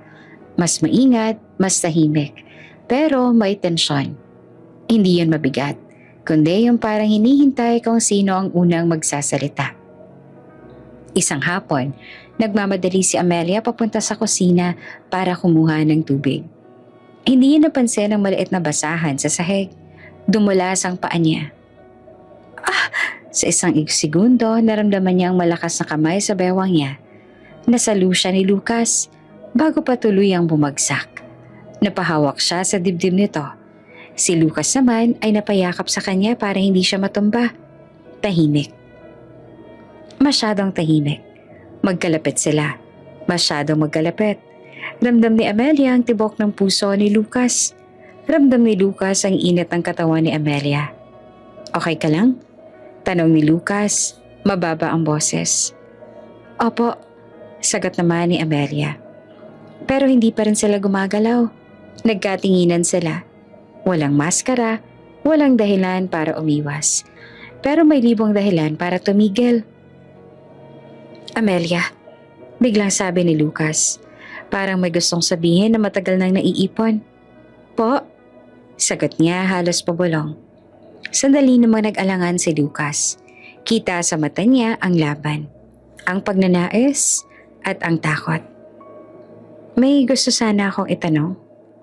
Huminga naman si Amelia na mabilis. Huwag, pakiusap ng isip niya. Huwag mong itanong. Lucas, singit niya agad at umatras ng kaunti. Pasensya na po, napagod lang po siguro ako. Naputol lang sasabihin ni Lucas. Tumango siya kahit halatang may gustong idagdag. Oo, sige, magpahinga ka na. Umatras si Amelia. Mabilis na pumasok sa kwarto. Isinara niya ang pinto. Sumandal doon, hawak ang dibdib. Sa sala, nananatili naman nakatayo si Lucas. Nakatitig sa kamay niya. Ang kamay na sumalo sa kanya, may init pa roon. May tanong na hindi nasagot. Bakit parang siya? Bakit parang pamilyar? Umiling siya, hindi pwede. Kinagabihan, habang pareho na silang nasa kanya-kanyang kwarto, hindi sila agad nakatulog. Parehong gising, parehong nag-iisip. Si Amelia, nakahiga, hawak ang tiyan. Iniisip kung hanggang kailan niya kayang pigilan ang katotohanan at ang damdaming unti-unting lumalalim. Si Lucas naman nakatitig sa kisame, iniisip kung bakit may babaeng ito na parang unti-unting binubuksan ng mga pintong matagal niya nang isinara. Hindi pa sila handa. Hindi pa sila handang umamin sa isa't isa o sa sarili nila. Pero malinaw ang isang bagay. Habang tumatagal, mas nagiging mahirap ang pag-iwas kesa sa pag-amin. Maaga silang umalis ng kondo. Tahimik ang biyahe papunta sa clinic. Hindi awkward. Hindi rin masyadong magaan. Parang parehong may iniisip, pero parehong pinipiling huwag magsasalita. Si Lucas ang nagmamaneho. Nakatutok ang mata sa daan. Si Amelia naman ay nakaupo sa passenger seat. Hawak ang bag na may laman ng prenatal records. Okay ka lang? Tanong ni Lucas nang mapansin niyang mahigpit ang hawak ni Amelia sa strap. Opo, sagot niya agad. Medyo kinakabahan lang po. Tumango naman si Lucas. Normal yan. Pagdating sa clinic, agad silang sinalubong ng receptionist. Good morning, kayo po ba yung couple for the 10 a.m. appointment? Nanlaki ang mata ni Amelia. Hindi po. Yes, sabay sagot naman ni Lucas. Mabilis pero kalmado. Napalingon si Amelia sa kanya. Gulat, pero ngumiti lang si Lucas ng kaunti. Parang sinasabing, okay lang. Habang nakaupo sila sa waiting area, hindi naman napakali si Amelia. May mga babaeng buntis din. May kasamang mga partner na hawak ang kamay nila. May mga lalaking nag-aabot ng tubig, nagbubukas ng bag, nag-aayos ng jacket. Parang eksena na hindi niya inakalang makikita ang sarili niya. Tinawag ang pangalan niya at sabay silang tumayo ni Lucas. Si Daddy po? Tanong ng nurse na nakangiti. Muntik namang magsalita si Amelia, pero si Lucas na naman ang sumagot. Yes, sabi niya ng diretso. Sa loob ng examination room, tahimik si Amelia habang ini-scan ang tiyan niya. Tumingin siya sa screen, kinakabahan. Nang lumitaw ang maliit na hugis at marinig ang tibok, napasinghap siya. Doon lang niya tunay na naramdaman. Totoo na to. Mukhang healthy naman ang baby, sabi ng doktor. Continue with the vitamins and avoid stress. Tumingin ang doktor kay Lucas. Support her as much as you can. Tumango naman si Lucas. Of course. Paglabas sila ng clinic, tahimik si Amelia. Nakatitig siya sa papel sa kamay. Hey, sabi ni Lucas. Mahinahon. Okay ka lang? Tumango siya. Ngumiti pero may luha sa gilid ng mata. Narinig ko po yung heartbeat. Ngumiti rin si Lucas. Malakas. Hindi niya alam kung bakit. Pero may kakaibang saya sa dibdib niya sa salitang iyon. Hindi doon nagtapos ang araw. May dadaanan lang tayo, sabi pa ni Lucas habang nagmamaneho ulit. Saan po? Sa baby store. Huminto ang sasakyan. Bumaba si Lucas, binuksan ang pinto ni Amelia. Saglit lang. Sa loob nagulat si Amelia sa dami ng kulay, mga damit, mga laruan. Maliliit na sapatos. Lumapit si Lucas sa rack ng baby clothes. Kumuha ng isang maliit na onesie. Cute, sabi niya na parang napangiti sa sarili. Lucas, mahina niyang sabi. Hindi niyo po kailangan. I know. Putol pa ni Lucas na hindi tumingin. Pero gusto ko. Kumuha siya ng vitamins, wipes, maliit na kumot. Tumigil siya sa harap ng crib section. Matagal siyang nakatayo roon, tahimik. Too much? Tanong niya na parang nag-aalinlangan. Umiling naman si Amelia. Hindi makapagsalita. Biglang bumigat ang lalamunan niya. Sa cashier ngumiti ang tendera. First baby niyo po? Hindi na napigilan ni Amelia. Yes. Sagot naman ni Lucas, tahimik pero sigurado. Paglabas sila ng tendahan, hawak ni Lucas ang mga bag. Tahimik ang biyahe pa uwi, pero iba ang pakiramdam. Mas magaan, mas totoo. Sa kondo, inayos ni Lucas ang crib sa isang sulok ng guest room. Maingat, mabagal. Parang bawat tornilyo ay may kahulugan. Pwede ko po kayong tulungan, alok ni Amelia. Okay lang. Sagot naman ni Lucas, maupo ka muna. Habang inaayos niya, napapatingin siya kay Amelia. Nakaupo ito sa kama, hawak ang tiyan. Tahimik, bigla niyang gustong magtanong. Nasaan ang ama? Alam ba niya? Bakit kanya iniwan? Pero pinigilan niya ang sarili. Personal na tanong, sabi ng isip niya. Hindi mo karapatan. Nang matapos ang crib, tumayo si Lucas at ngumiti. There! Napatingin naman si Amelia. Napangiti rin. Salamat po. Walang anuman. Sagot naman ni Lucas.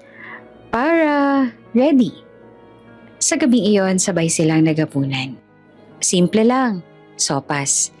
Tahimik pero komportable. Lucas, biglang sabi ni Amelia. Salamat po sa lahat. Tumingin naman si Lucas sa kanya. Hindi mo kailangan magpasalamat. Pero, Amelia, putol niya ng mahinahon. Hindi ko alam kung bakit ako nandito sa sitwasyong to. Hindi ko rin alam kung anong mangyayari. Pero alam ko, hindi ka mag-isa. Nanikip ang dibdib ni Amelia. Kung alam mo lang, bulong ng isip niya. Kung alam mo lang kung sino ka sa batang to. Tumango siya. Opo. Pagkatapos kumain, pumasok si Amelia sa kwarto. Umupo siya sa kama. Huminga ng malalim. Sa sala, narinig niya si Lucas na nag-aayos. Parang ayaw matulog. Para kay Lucas, may kakaibang pakiramdam sa dibdib niya. Parang may papel siyang ginagampanan na hindi niya planano. Pero handa siyang akuin. Hindi niya alam kung bakit masaya siyang napagkakamalang ama. Hindi niya alam kung bakit ayos ang sa kanyang mga tanong ng mundo. At para kay Amelia, mas lalong bumigat ang lihim. Habang tumitibok ang maliit na puso sa loob niya, alam niyang mas mahirap na ang sasabihin dahil araw-araw, mas nagiging totoo ang lalaking hindi pa rin alam na siya pala ang ama. Tahimik ang kondo ng umagang iyon. Si Amelia ay nasa kusina. Maingat na naghihiwa ng prutas. Mabagal na ang galaw niya ngayon. Mas ramdam na ang bigat ng tiyan. Mas madalas ang paghinga. Ilang buwan na siyang nandito. At kahit na hindi niya inaasahan, naging parang bahay ang lugar na minsan kinatakutan niyang pasukin. Naroon si Lucas sa sala. Nagbabasa ng balita sa tablet. Pero paminsan-minsan ay tumitingin sa direksyon niya. Parang binabantayan kung okay lang ba siya. Biglang may kumatok. 1 beses, 2 beses, malakas, walang pasintabi. Napahinto si Amelia, parang may kumurot sa sikmura niya. Hindi yung normal na sipa ng baby, kundi kaba. May inaasahan ka bang bisita? Umiling naman si Amelia, hawak ang kutsilyo. Wala naman po. Tumayo si Lucas at tumapit sa pinto. Pagbukas niya, nanigas ang katawan ni Amelia. Nakatayo sa labas ang mommy at daddy niya. Maayos ang bihis. Matigas ang muka. Parang handang makipaglaban. Lucas. Bungad ang daddy niya na malamig ang boses. Kailangan namin makausap ang anak namin. Parang nawala ang tunog sa paligid. Ilang segundo, walang gumalaw. Sir, mahinang sagot ni Lucas. Pasok po kayo. Pumasok ang mga magulang ni Amelia na parang may dalang bagyo. Tumingin-tingin ang mommy niya sa paligid. Ang sala, ang kusina, ang mga gamit. Napahinto ang tingin nito sa tiyan ni Amelia. Ganito na kalaki? Tanong ng mommy niya na nanginginig ang boses. Tahimik si Amelia. Ma, bakit nandito ka? Putol ng daddy niya. Diretso ang tingin kay Lucas. Bakit sa bahay mo? Dahil wala po siyang matutuluyan. Sagot naman ni Lucas na hindi tumataas ang boses at kailangan niya ng pahinga. Hindi ka dapat nakikialam. Singit pa ng mommy niya. Problema naming magpamilya to. Lumapit ang daddy niya kay Amelia. Sumama ka na sa amin. Naglaki ang mga mata ni Amelia. Daddy, wag po. Anak ka namin. Mariinit ang sabi. May karapatan kaming kunin ka.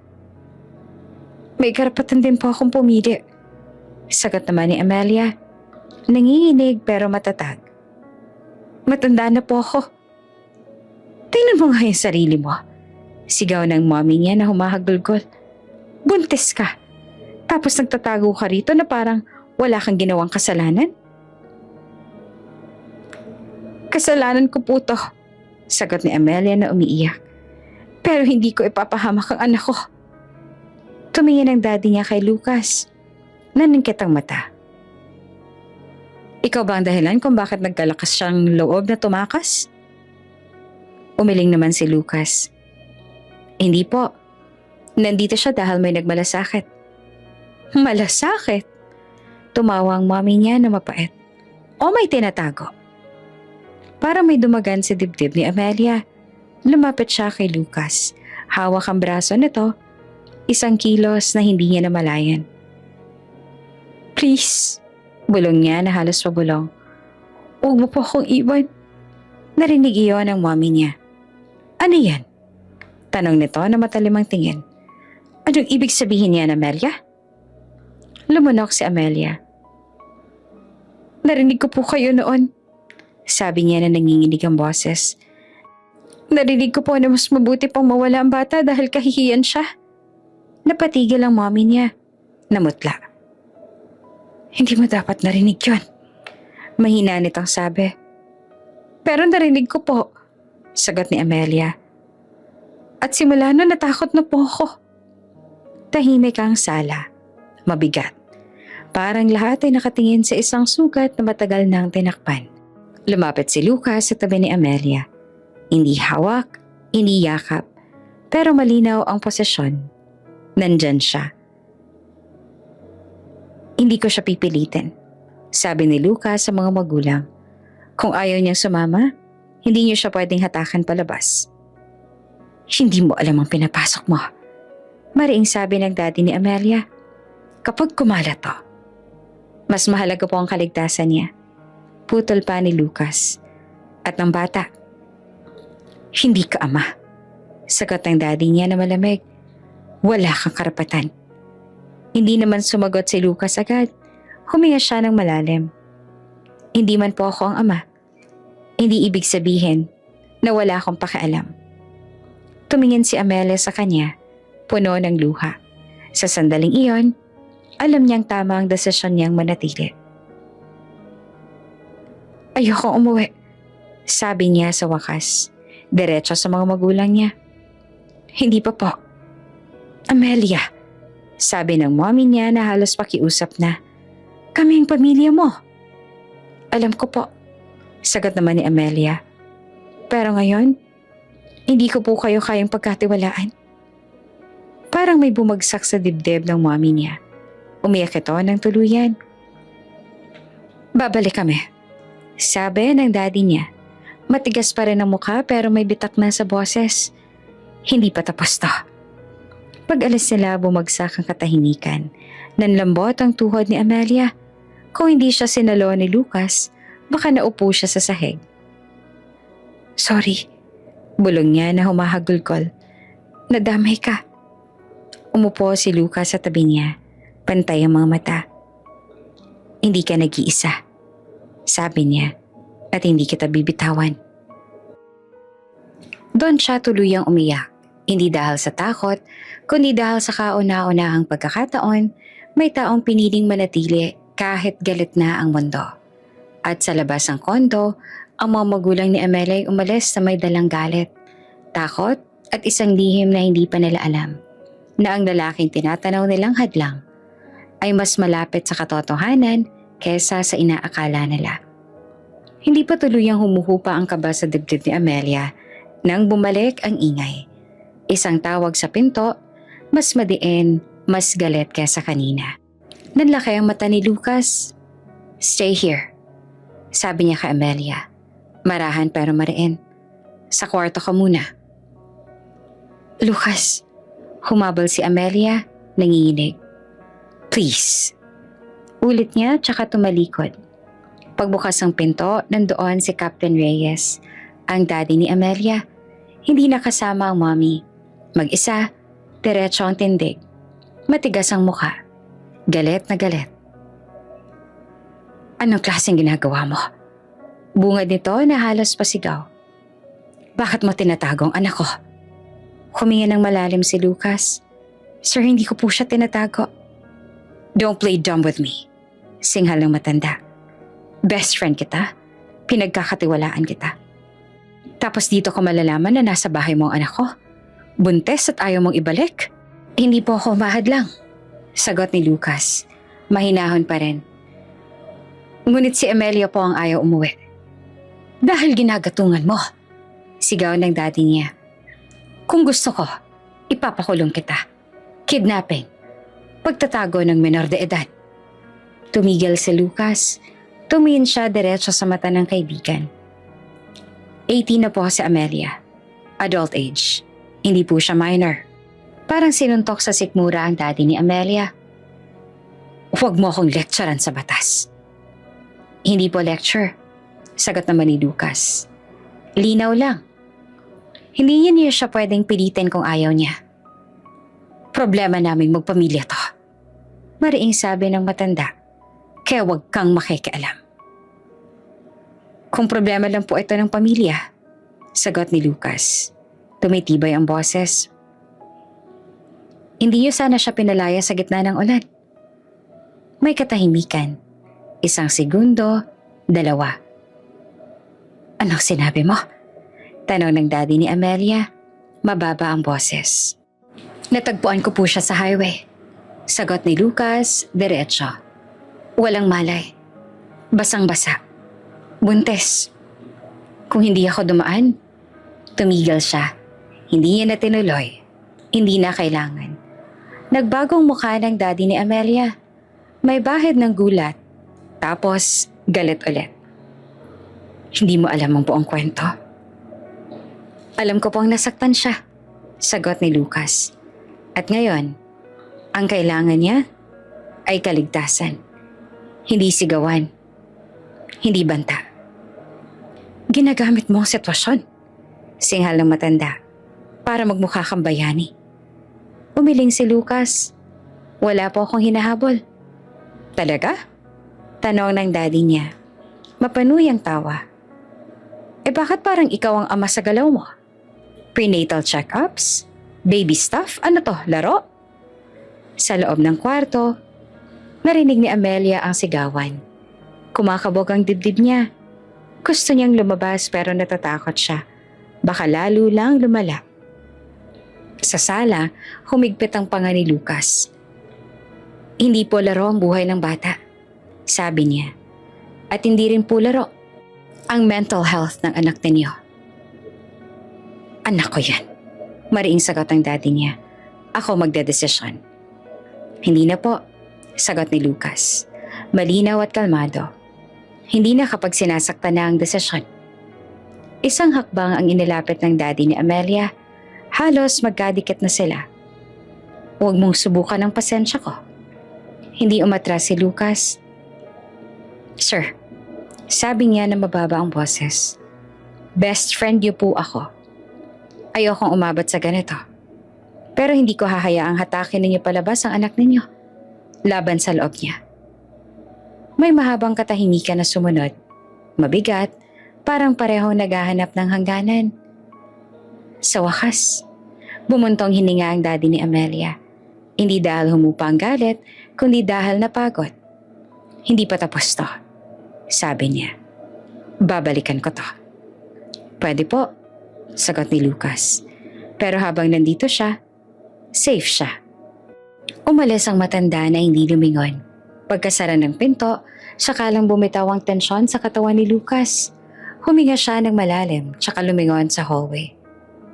Amelia, tawag niya. Dahan-dahan namang lumabas si Amelia mula sa kwarto. Maputla, nanginginig. Narinig ko po.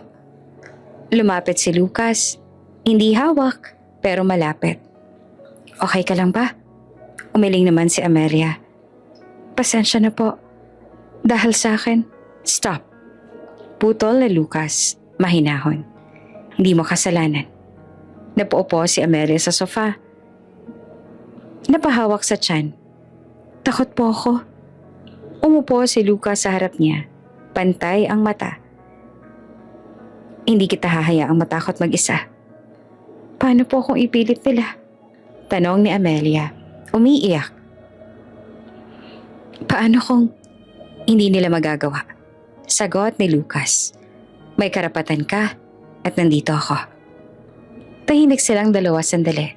Sa katahimikang yon, may isang bagay na mas luminaw ka Amelia. Hindi lamang proteksyon ang binibigay ni Lucas. May paninindigan, may tapang.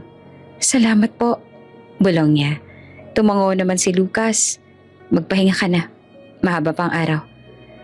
Habang papasok si Amelia sa kwarto, sandaling tumigil si Lucas sa sala. Napaupo siya, hawak ang ulo. Hindi niya alam kung kailan naging ganito kalalim ang pagkakasanggot niya. Pero alam niyang hindi na siya aatras. Sa kabilang banda ng pinto, humiga si Amelia, hawak ang tiyan. Hindi niya alam, bulong ng isip niya. Hindi pa rin niya alam. At habang patuloy na lumalakas ang tibok ng maliit na puso sa loob niya, alam niyang mas papalapit na ang sandaling hindi na sapat ang pagtatanggol. Kailangan na ang katotohanan. Hindi na tulad ng dati ang mga araw. Sa huling mga buwan ng pagbubuntis ni Amelia, parang naging mas maingat ang mundo. Mas mabagal, mas tahimik. Mas puno ng paalala na hindi na pwedeng magkamali. High risk na siya, sabi ng doktor sa huling check-up. Kailangan may kasama siya palagi. Bawal mapagod, bawal ma-stress. Tumango si Lucas, seryoso. Ako na pong bahala. Paglabas nila ng clinic, hindi na siya nagtanong pa. Dire-diretso silang umuwi. Sa kotse, tahimik si Amelia. Hawak ang tiyan. Parang may iniindang kaba na hindi lamang pisikal. Mula noon, parang nag-iba na ang takbo ng araw nila. Si Lucas na ang nagluluto, simpleng ulam, pero mainit at laging may sabaw. Siya ang nag-aabot ng tubig, vitamins, unan, kapag nahihilo si Amelia. Naroon agad siya. Hawak ang balikat. Maingat. Dahan-dahan, lagi niyang paalala. Huwag kang tatayo mag-isa. Sabihin mo agad kung masakit. Minsan sa kalagitnaan ng gabi, magigising si Amelia na hinihingal. At palagi namang naroon si Lucas, parang hindi natutulog ng buo. Okay lang, bulong niya. Pinupunasan ng noo ni Amelia. Andito ako. Isang gabi, hindi na napigilan ni Amelia ang luha. Pasensya na, hikbi niya. Ang dami mo nang ginagawa para sa akin. Umupo si Lucas sa gilid ng kama. Hindi kita inaalagaan dahil kailangan. Sagot niya. Ginagawa ko to dahil gusto ko. Tumama iyon ang diretso sa dibdib ni Amelia. At sa mga sandaling iyon, mas lalong naging mahirap itago ang lihim. Ramdam ni Lucas, hindi lang sa kilos kundi sa katahimikan ni Amelia, may mga sagot na hindi sinasabi. May mga tingin na umiilag kapag napag-uusapan ng ama ng bata. Isang gabi, matapos ang hapunan, pareho silang nasa sala. Si Amelia ay nakaupo sa sofa, may unan sa likod, habang si Lucas naman ay nagliligpit ng pinagkainan. Amelia? Tawag niya na hindi masyadong malakas. Opo, sagot niya automatic. Huminto si Lucas. Tumingin sa kanya. Hindi galit, hindi akusasyon. Pagod at totoo. Pwede ba kitang tanungin sa isang bagay? Tanong niya. Kinabahan si Amelia. Tumango siya. Opo. Umupo si Lucas sa tapat niya. Ilang segundo siyang tahimik. Parang nag-iipon ang lakas ng loob. Ami, unang beses siyang ginamit ang palayaw. May chance ba na kilala ko ang ama ng bata? Parang tumigil ang mundo. Hindi agad nakasagot si Amelia. Parang bumigat ang hangin sa sala. Narinig niya ang tibok ng puso niya. Mabilis, malakas. Kilala niyo po? Ulit niya na mahina. Tumango si Lucas. Hindi ko alam kung bakit ko tinatanong. Pag-amin niya. Pero may mga pagkakataon. Parang may pamilyar. Parang may nawawala sa alaala ko. Huminga si Amelia ng malalim. Eto na. Bulong ng isip niya. Ito na ang sandali. Pero hindi pa rin niya kaya. Hindi po. Sagot niya sa wakas. Halos pabulong. Hindi niyo po siya kilala. Tumitig si Lucas sa kanya. Hindi niyo alam kung nagsisinungaling si Amelia, pero alam niyang may takot doon. Tumango siya, dahan-dahan. Okay, sabi niya. Hindi na ako magtatanong. Nanlambot ang balikat ni Amelia. May halo itong ginhawa at guilt. Tahimik silang dalawa sandali. Tapos biglang nagsalita si Lucas. Mas magaan ang tono. Pero may sasabihin ako, sabi niya. Napatingin si Amelia. Ano po? Napakunot ang noon ni Lucas. Ayoko ng po at opo. Nagulat si Amelia. Ha? Ngumiti naman si Lucas. Hindi yung formal, kundi yung totoo. Parang ang layong pakinggan. Magkasama na tayo araw-araw, hindi na kailangan. Namula si Amelia. Nasanay lang po ako. Amelia? Putol niya at bahagyang tumatawa. Pakiramdam ko tuloy ang tanda ko. Mas matanda naman po talaga kayo. Bigla niyang nasabi. Natigilan si Lucas tapos ay natawa. Totoong tawa. O ayan, kita mo? Kaya ayoko na. Tumawa rin si Amelia. Mahina pero totoo. Matagal na rin siyang hindi tumatawa ng ganon. Subukan mo, sabi pa ni Lucas. Tawagin mo lang ako sa pangalan ko. Walang po. Nag-alangan naman si Amelia. Lucas? Ngumiti si Lucas at parang may nanalong maliit na laban. Ayan, mas okay. Tumahimik sila sandali. Pero iba na ang pakiramdam. Mas magaan, mas malapit. At ikaw? Dagdag ni Lucas sa kunwari seryoso. Huwag mo na rin akong tawaging sir sa isip mo. Napangiti pa si Amelia. Hindi ko naman po. Tumigil siya. Hindi ko naman ginagawa. Sure? Biro pa ni Lucas. Nagkatinginan sila. May kilig na pilit tinatakpan. Pero hindi na kayang itago. Sa gabing iyon, bago matulog, huminto si Lucas sa pintuan ng kwarto ni Amelia. Good night, sabi niya. Good night, sagot ni Amelia na walang po. Ngumiti naman si Lucas. Tahimik na nagsara ng pinto. Sa dilim ng kwarto, humiga si Amelia. Hawak ang tiyan. Konti na lang. Bulong ng isip niya. Konti na lang. At hindi na sapat ang kilig para itago ang katotohanan. At sa kabilang kwarto, si Lucas ay nakatitig sa kisame. May ngiti sa labi. Hindi niya alam kung bakit masaya siyang tinanggalang distansya sa mga salita. Hindi niya alam na sa bawat hindi na po, mas lalo siyang papalapit sa katotohanang matagal nang nasa tabi niya. Bumuhos ang ulan nang walang babala. Hindi yung ambo na kayang tiisin, kundi yung ulan na parang gustong burahin ang buong gabi. Malakas ang hangin, kumakalog ang mga bintana ng kondo, at sa bawat kulog, parang may kasamang alaala. Ang gabing pinalaya si Amelia. Basang-basa, nanginginig, mag-isa. Napahawak si Amelia sa tiyan niya. Lucas, mahinang tawag niya, nanginginig ang boses. Masakit. Agad tumayo si Lucas mula sa sofa. Isang tingin lang sa mukha ni Amelia, alam niya nang hindi ito ordinaryong kirot. Okay, sabi niya na pilit kalmado. Kahit bumibilis na rin ang tibok ng puso niya. Huminga ka, sandali lang.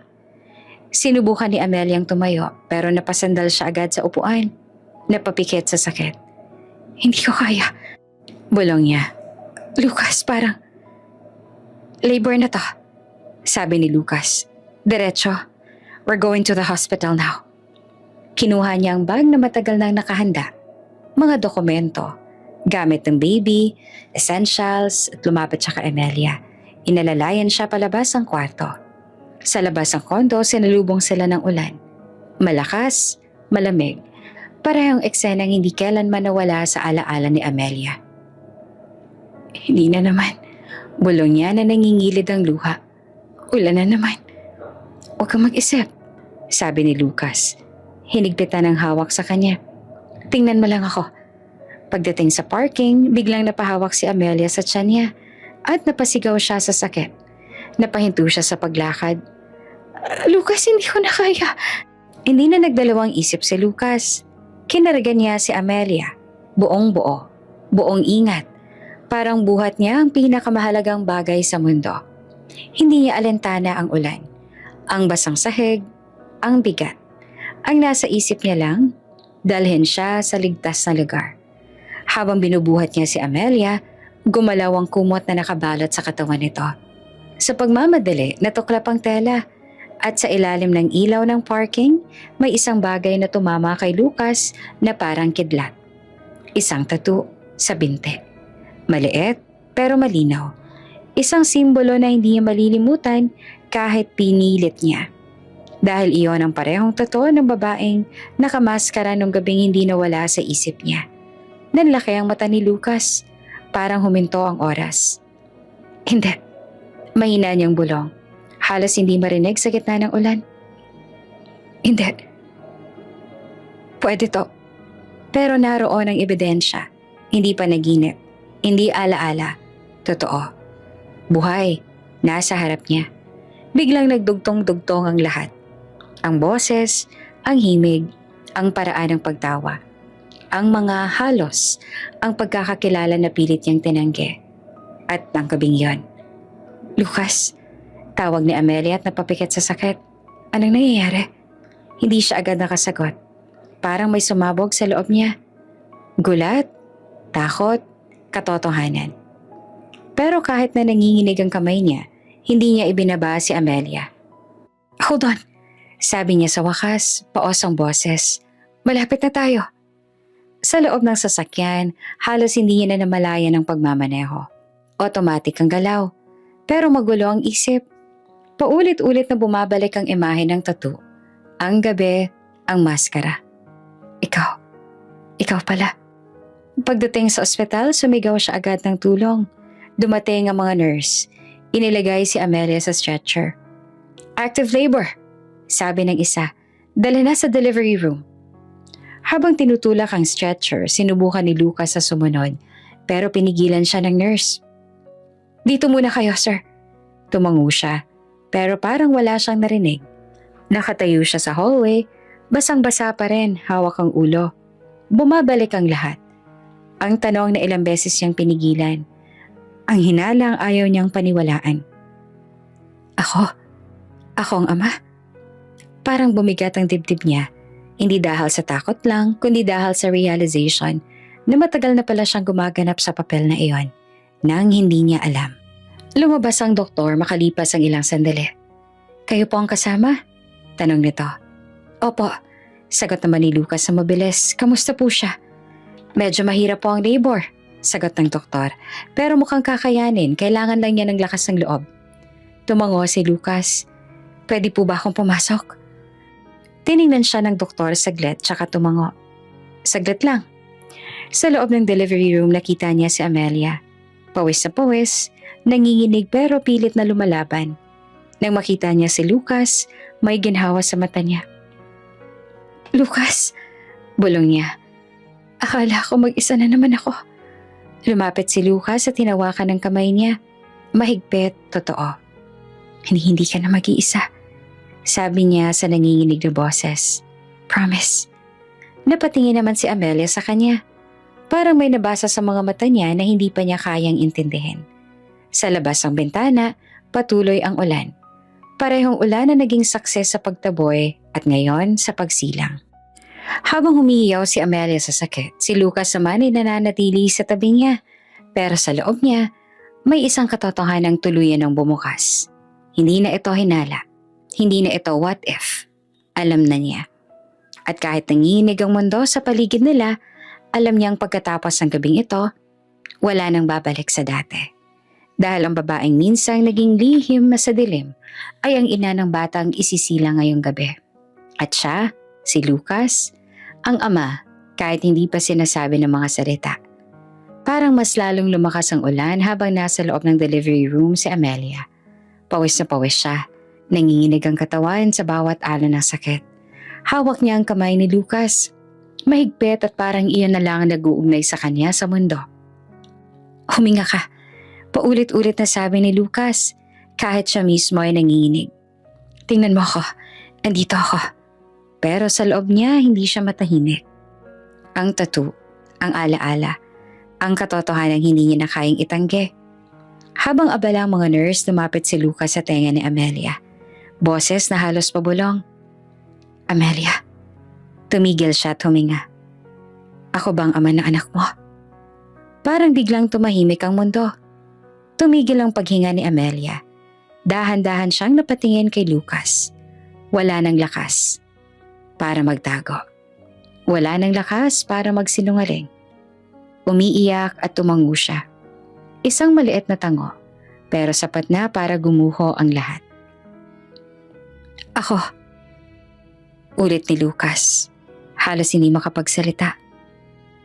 Ako pala. Bumuhos ang luha ni Amelia. Pasensya ka na. Hikbi niya. Hindi ko sinasadya. Natakot ako. Ayoko masira kayo ng daddy ko. Ayoko. Hindi pa niya natapos. Sa labas ng delivery room, biglang may sigawan. Nasaan ang anak ko? Isang pamilyar na boses. Nanlaki ang mata ni Amelia. Daddy? Bago pa makapagsalita si Lucas, bumukas ang pinto. Si Captain Reyes. Pagod, galit, basang-basa rin ng ulan ng suot. Parang hinahabol ng bagyo. Isang tingin lang sa eksena. Si Amelia na nanganganak, si Lucas na hawak ang kamay niya. At doon sumabog ang galit. Lucas? Sigaw ng matanda.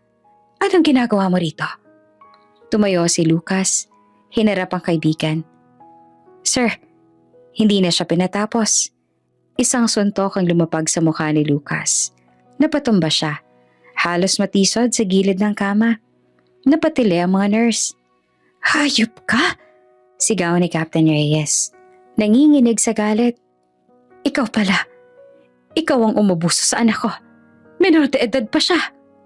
Daddy, please! Sigaw ni Amelia. Umiiyak, nanginginig. Hindi po ganon. Tumahimik ka. Sigaw naman ng ama niya. Pinagkatiwalaan kita. Sigaw nito kay Lucas. Best friend kita. Tapos ikaw palang sisira sa anak ko. Tumayo si Lucas. Duguan ang labi. Pero diretso ang tingin. Sir, hindi ko po alam. Sinungaling. Hindi ko po alam kung sino siya nung gabing yun. Mariing sabi ni Lucas. Pareho po kami nakamask. Pareho po kaming may sugat. Hindi ko po siya kinilala. Hindi ko po alam na anak na niya siya. Tumahimik ang paligid. Mabigat. Huminga ng malalim si Lucas. Pilit pinipigilan ng emosyon. Nang makita ko po ang tattoo niya ngayong gabi, doon ko lang po nalaman. Nanlaki ang mata ni Captain Reyes. Tattoo? May tattoo po ang babaeng nakamask ng gabing yan. Sagot ni Lucas. Pareho. Tumango naman si Amelia at umiiyak. Daddy, totoo po. Hindi po niya alam. Hindi niya po ako iniwan. Ako pong umalis. Parang may pumutok sa dibdib ng matanda. Umupo siya sa upuan.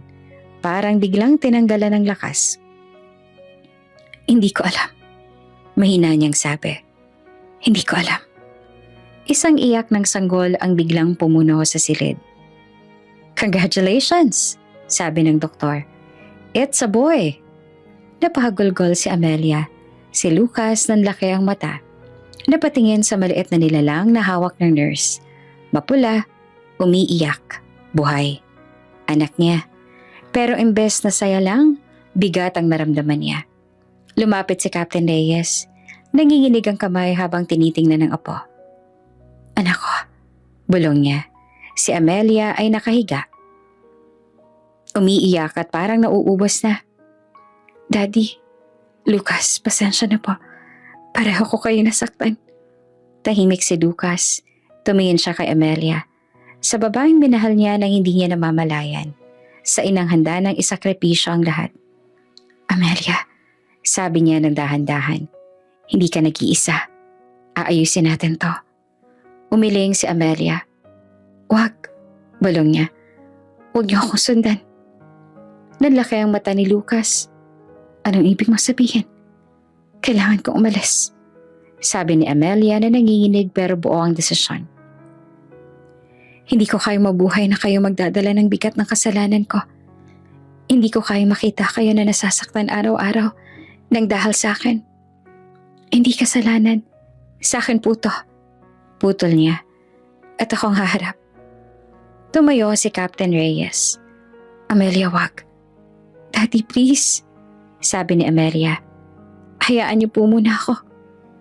Kinabukasan na magising si Lucas, wala na si Amelia.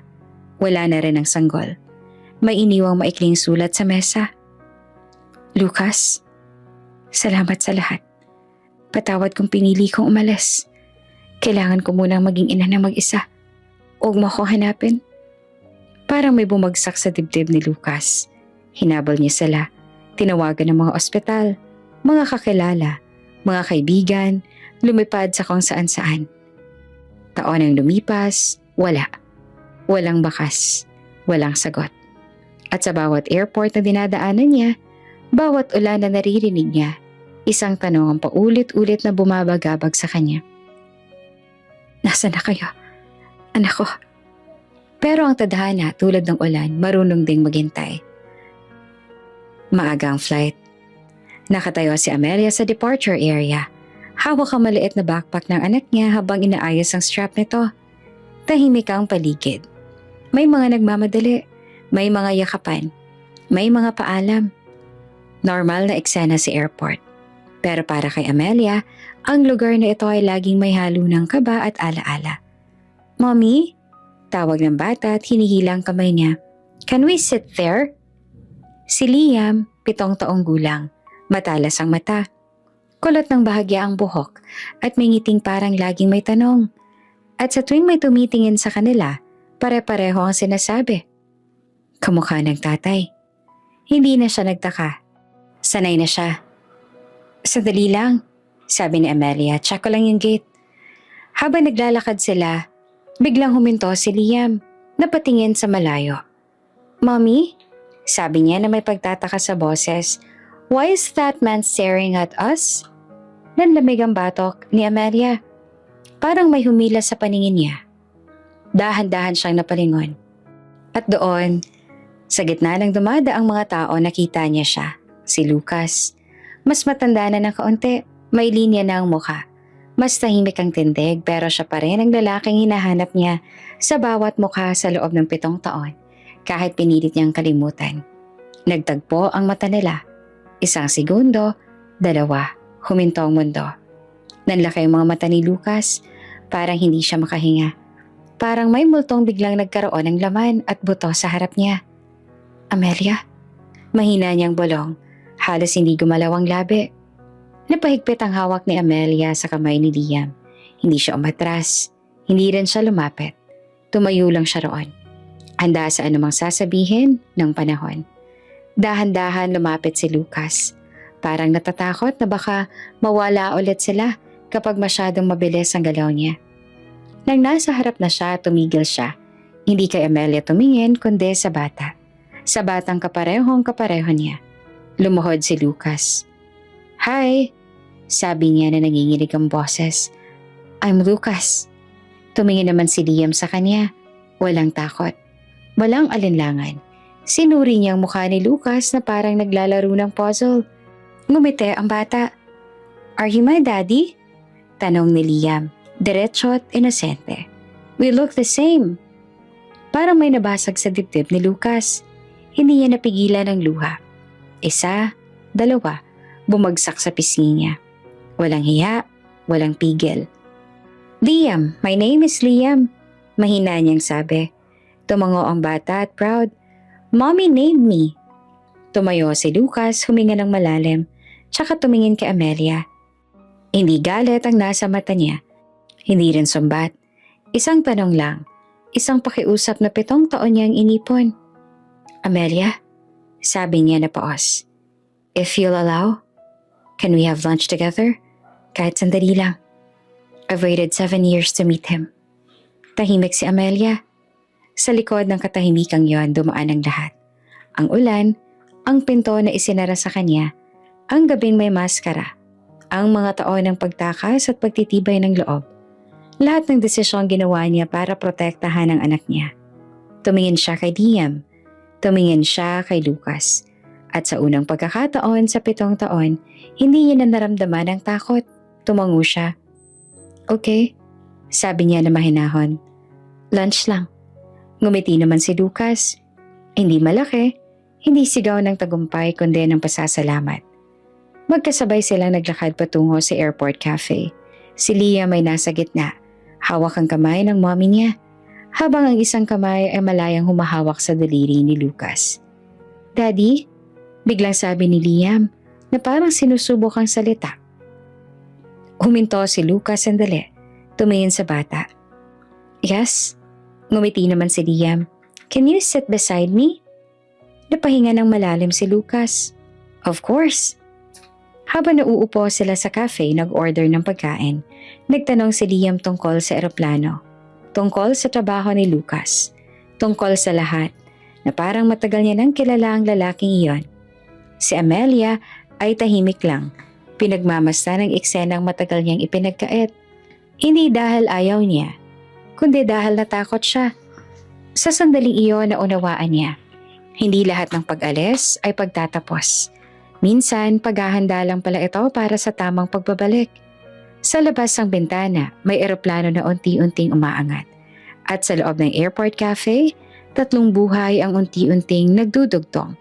Isang ina na natutong tumindig, isang ama na hindi tumigil maghintay, at isang batang naging tulay ng lahat ng sugat. Hindi man perpekto ang simula, hindi man madali ang nakaraan, pero sa sandaling yon, malinaw ang hinaharap. At habang patuloy ang ingay ng airport sa paligid nila, ang dating pera-perasong pamilya ay muling nabuo. Hindi sa isang iglap, kundi sa isang simpleng lunch. At sa tapang na piliing, magsimulang muli. Bago ka pa lang sa channel neto, ibang kwento ni Ate Jane, istorya mo, ikwento ko. Huwag kalimutang pindutin ang notification bell at subscribe button.